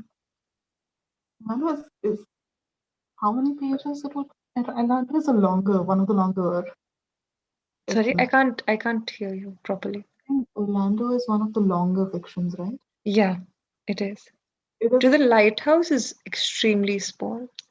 yeah, and I I love it. remember the first time I read To the Lighthouse, uh, I did not like, I I did not have much idea about Wolf and her writing. So if I were to explain the plot of To the Lighthouse to you or to anyone who's watching, because you've already read it, but to Yeah. someone who needs an introduction to Virginia Woolf, To the Lighthouse में there is a family, they meet with their friends and they are spending a day at their vacation home. They decide on a lighthouse जाना है, but वो नहीं जाते. 10 years later, they go to the lighthouse. That's the story. That's it. That's the plot. But then, if you were to read it properly, you will realize what is happening actually. Right. So, yeah. So, like, I It's the think that's stream of why, consciousness idea that you were basically jumping. The stream of consciousness idea to someone who I think initially asked was a way of writing, which Virginia will delve in a lot, where you have all of these characters. Now, initially, the stories were there was one hero, and it's the hero's story. And that's the yeah, perspective that you're given. But with the modernist era, there is no hero. There cannot be any hero. There are people, normal yeah, people. And so every story is important. So you have all the characters come in, and the narrative shifts from one consciousness to another. All of these stories, clusters of perspective, because there is not one truth anymore. Yeah. So someone who asked about stream of consciousness, this is what it is. It's multiple perspectives, looking at things from the perspective of all the characters present in that room. Right. Yep. Someone has so I think we will go now because I had committed you that it'll only take an hour and a half, but we're close to 2 hours now. Oh, Um, what's that? yeah, it's 114 minutes since we started Nostalgia. streaming. What is your favorite book of all time? I cannot answer that question. I'm so sorry. I have so many books that are my favorites. Yeah. It's a difficult question. No. It's Okay, impossible for me to I'll answer. make it easy for you. What is that book that you enjoyed the most during this lockdown? It's a difficult question. Can I give you five as a so in this lockdown I have read how many? Wait, I'm on my God. 92nd book right now. Sorry? You'll have to put 92nd. the mic closer to you. I'm saying I'm on my 92nd book of the lockdown. I don't know. I feel bad. I feel awful. Wow, Because I think I've just this year I've only read I was that's counting it yesterday. I've only read like close to 30 books this year. that's perfectly fine. I just A it's lot like of it's us never thought enough. No matter how much you read, you always want to read not. more. It's It's not never enough. good enough. So I'm trying. Are you on Goodreads, Shriya? no, I'm not. I just joined, like I had an account, but I just joined. Now every time I Right, that remember that I've asks me read to this pay. book. Yeah? Anytime it asks me to pay, I just slide. No, I can't pay you for these ebooks or PDF.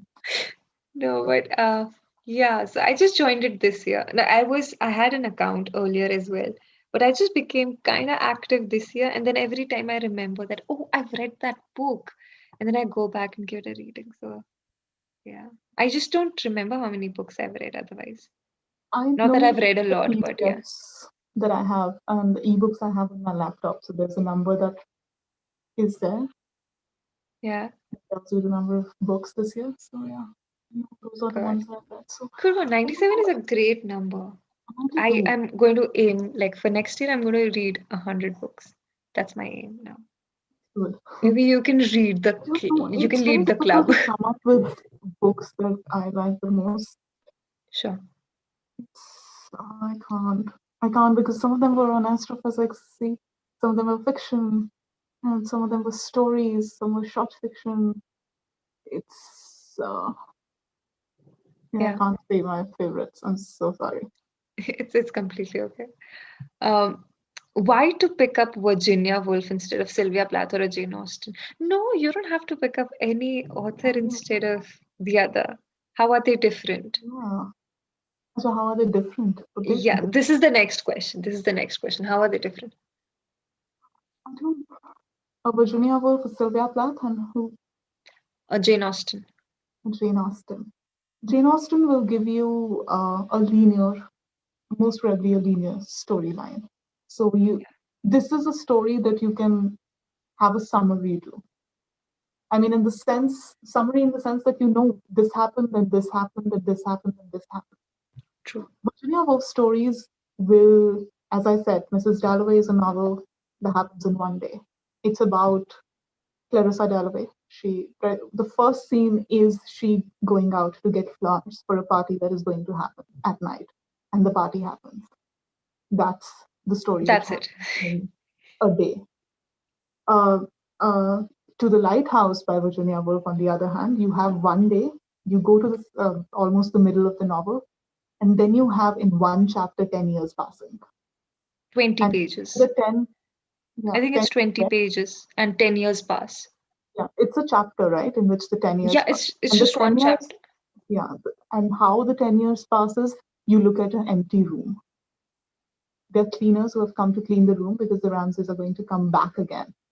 Too much Yeah. has changed at that point, and because of neglect, the house has, the sea, because of the sea airs, the house is, Yeah.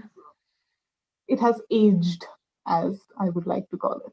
The house has And I aged. like how you just see the perspective of the house as well. Even if it's a It's non-living thing, you're empty. looking at, yeah, you're You look looking, at an empty house and you look at loss, you look at pain, you look at grief, and there is not a single character in that entire chapter yeah, because of whom you feel that. You just feel because there is an empty, abandoned house. And I think we all can relate to it, to a home that we grew up in, that we now go back to, that is no more our home sometimes. I think it's a feeling quite akin to that. yeah, You go back to those homes and you feel, oh, this is where my childhood was. yeah, You don't have access. If you have changed homes, you will have that feeling. Those true. empty rooms that are not there. You know, Yeah, lived in I a don't know. house that has been neglected over the years and has aged as did in To the Lighthouse. I think Yeah, that chapter, yeah, it's just it's amazing. It's amazing. See how she how she writes about grief. I mean, in Jacob's room, it was those boots in the last chapter that strike the point that these boots don't fit to anyone else. They were Jacob's boots. It and was how would you differentiate Sylvia Plath from Sylvia Plath. Jane Austen? And she wrote a lot about teenage angst. Like, Yeah, Sylvia Plath yeah, did. And I don't know, Sylvia Plath is one of those writers that you can read in bed at certain times. true. She's, No, how should I say, you can read all of these in in your bed. bed. Yeah, Yeah, it's but true. what I Sylvia feel is Plath, Sylvia Plath is a little lighter than Virginia Woolf and Jane Austen. No, not Jane Austen. Jane Austen, from a writers layman's that, yeah, perspective, would for me would be someone who Sylvia brought, Plath speaks to you, it seems. yeah. No, actually, Virginia Woolf does as well. What Yeah, I feel is but you Sylvia can know what. Virginia Woolf uses a lot of objects. Sylvia Plath is more about the emotions directly on your face. Yeah, she Virginia also Woolf, did directly talk about emotions. yeah, It and did so Virginia Woolf that will earlier. use a lot of props in process. Yeah, because emotions are not cannot be expressed the same in the stories, True. sort of stories Yeah. that she's writing. So I would say that it also Platt doesn't go from one jump from one narrative to another. She lets you settle in Yeah, yeah, one yeah. perspective. That's Virginia very Woolf doesn't comfortable allow you as that. well. Yeah, it's comfortable. Virginia Woolf will not allow that comfort because that comfort is not available in the 20th century post-war world. Yeah. Sometimes when you read Virginia Woolf, you'll just feel hollow because even though there is no character to lead you, but if you have been reading her writing or if you have been paying attention to what is written, you will feel that hollowness. Yeah, you will. And the way she uses the props, you will be forced to look around Every the item. things that surround you, the way she writes about the things in her book. So, for example, we were reading this short story, which we actually stopped reading midway. She was talking about rugs being nocturnal creature. And now you will see a rug and you'll be like, oh, nocturnal creature. And that will affect the way you look at the things around you. For me, that's Virginia Woolf. And Sylvia Plath, again, I think she writes a lot about teenage angst, but that's because she passed away much earlier than most of the people. But then again, also because her emotions, she won't present them to you in terms of what is left behind, but what is right here with you in person. And Jane Austen is completely different from these two that way. Like I think, she was 17th century or 18th century, right? 19th century. I Austen was am not sure. But yeah, so if you've seen the Little short. Women, where she gives a good ending to everybody, she gives a beautiful, happy ending where women marry at the end. I think that is somewhat what Jane Austen does. There will be these really strong heroines at the beginning of the book. They will have their flaws and their characteristics. But then at the end of the day, everyone will get married and live a happy life. But then Marriage what is what happens? happens to you. See, you need to understand that in 19th century England, that is the only economic prospect that women have, True. because women were not allowed to own any properties. So if you have Yeah, a father and you have only daughters, the property of your father will not go collapse to the too. daughters, but Yeah, closest male cousin.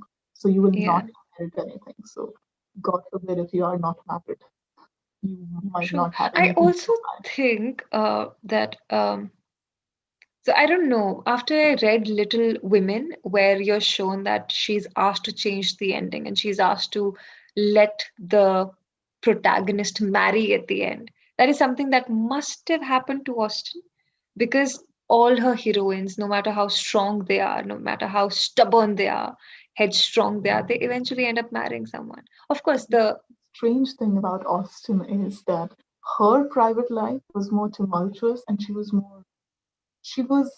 more of a heroine than any one of the heroines. She yeah, was more, yeah, she was very I love her. revolutionary for just being herself. I really like her a lot. Like Austen and Wolf. Like Austen. Sylvia Plath isn't there. Like I love her Sylvia diaries. Plath I was my really do. school. It's my Yeah. school thing with Sylvia Plath, and I didn't pick Sylvia Plath up after a particular point for some reason. It's not like I've that read I. her journals and those have made me happy. I The don't want to bell read jar, right? anything It's from the her. bell jar, the The collection. Bell Jar. I did not want to read The Bell Jar again after I Also, picked it up once. I just stopped I did not pick up any of her writings again after The Bell Jar. I love her journals, that's it. But with Virginia Woolf and Jane Austen, it's something personal because I think, Virginia Woolf, you will go back to her stories and there'll be something new. yeah, I think that uh, happens with a lot, every reading I feel, with every yeah. book.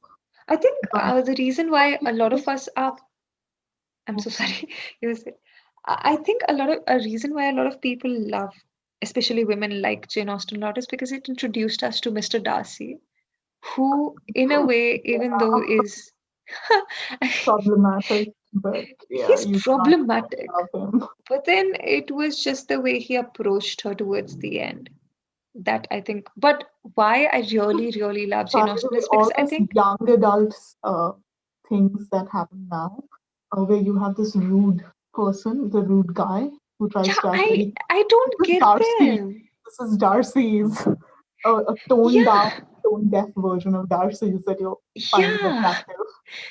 Mr. So Darcy was rude like in a way right about like Mr. Darcy has it had his reasons. reasons. Yeah, he was. Today's characters are just built around this superficial Mr. Darcy that you don't understand. And it's just very and all these Pride and Prejudice remakes that they keep on having. I don't know what to feel about. I don't want them anymore. It just breaks my heart. I like the 2005 Ali Pride and Prejudice, and I'm happy with it. I don't want anything else, and that's it. But I think why I really like Jane Austen personally is because I think it was one of the first books where I found a female lead that was very stubborn and headstrong, and wasn't punished for being so. And like, it was You okay that like she's her. headstrong. Yeah, you like her, Yeah, and you you find people have around her someone to quite relate. annoying. Yes, you have someone to relate, right? And um, that is something that Virginia Woolf also provides you with. Yeah, And of course, it's coming now where you're but they're all finding, lonely. Every person, it seems, in Virginia Woolf, it's loneliness. It's a sort of loneliness all of us. but this loneliness is like equal, is treating everyone It's as an it's the equal. sort of loneliness where you know that no matter how close you are to someone, you won't completely understand each other. It's that idea. It's that Yeah, idea that there are conversations that just happen in your head sometimes. true. You don't say out loud. That's very Those are true the with Sylvia Plath. conversations. Yeah, those conversations will be there in Wolf. The I things that you can't think in your find, head, yeah, you can't find. I can't find my Sylvia Plath. So I have like four stacks here. Like one is here, second is here, third is here, and fourth is there. So I'm trying to see where Sylvia All Plath's my journals books are. inside a cupboard because they've taken too much dust and I can't I bear them. know. It's hard. Exactly. But you know what? It's been 2 hours, dude. I don't know. I have office tomorrow. But yeah, I think we'll just pick up one question and then we'll just Yeah. leave. What do you suggest? We Hey, can but just your pick up internet the quality question has gotten better since we started streaming. So yay! anyway. Mm, what do you think of feminist writing? Okay, So there's another. feminist, What do you think about Madeline Miller's feminist rendition of Greek mythology through the eyes of Circe? I haven't, I I haven't read this one. yeah, It's in same. my cart. I It's in don't my to be read list. know, but in general, feminist writings, I do love them. So out of, when you're reading, you read a lot of people from a lot of centuries. And sometimes one of the more annoying things that you find, and this is a problem I also have with Dickens, I'm sorry, uh, and a lot of authors, is that the female lead sometimes is so annoying. If at Yeah. at a particular, at least I can say about this 19th century, the female Yeah.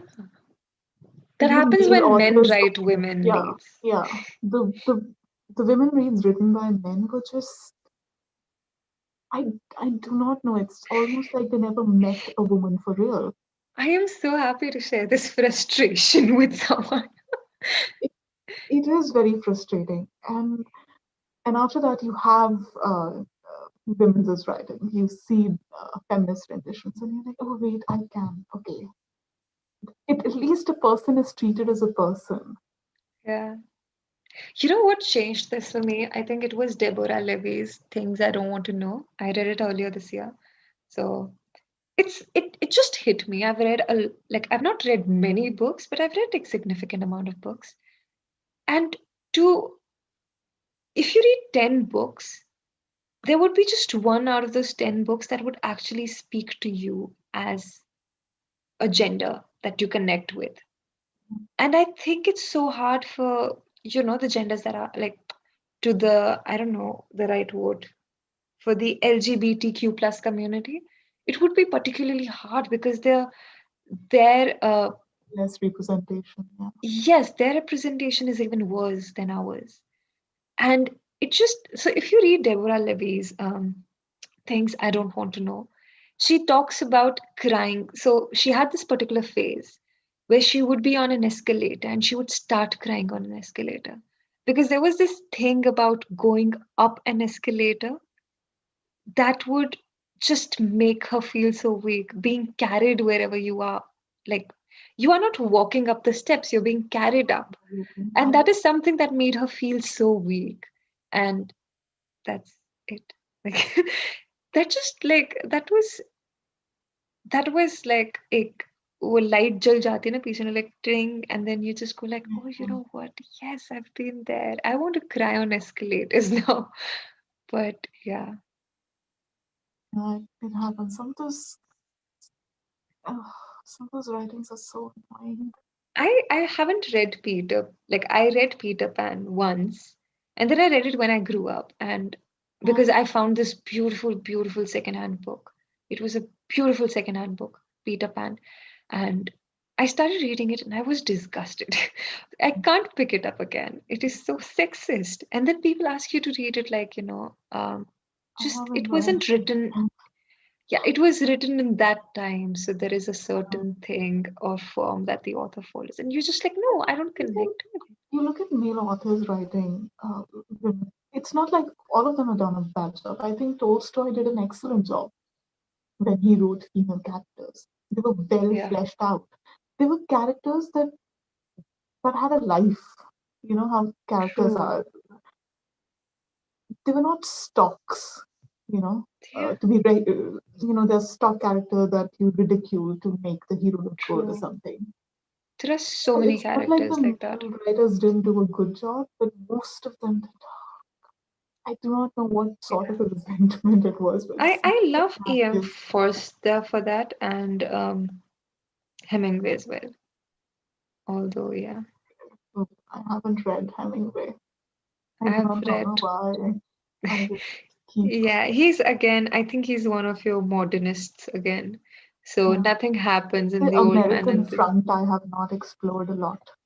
I am not a big fan of American classics. I don't know Yeah, same, why. same. I I do think I not think that like. happens when you get exposed to this British, um, when you pick up like English literature from the point of view of Britishers or the British writers, you kind of get used to their English ways of being modest and polite, and then you go on the American front, and it's great.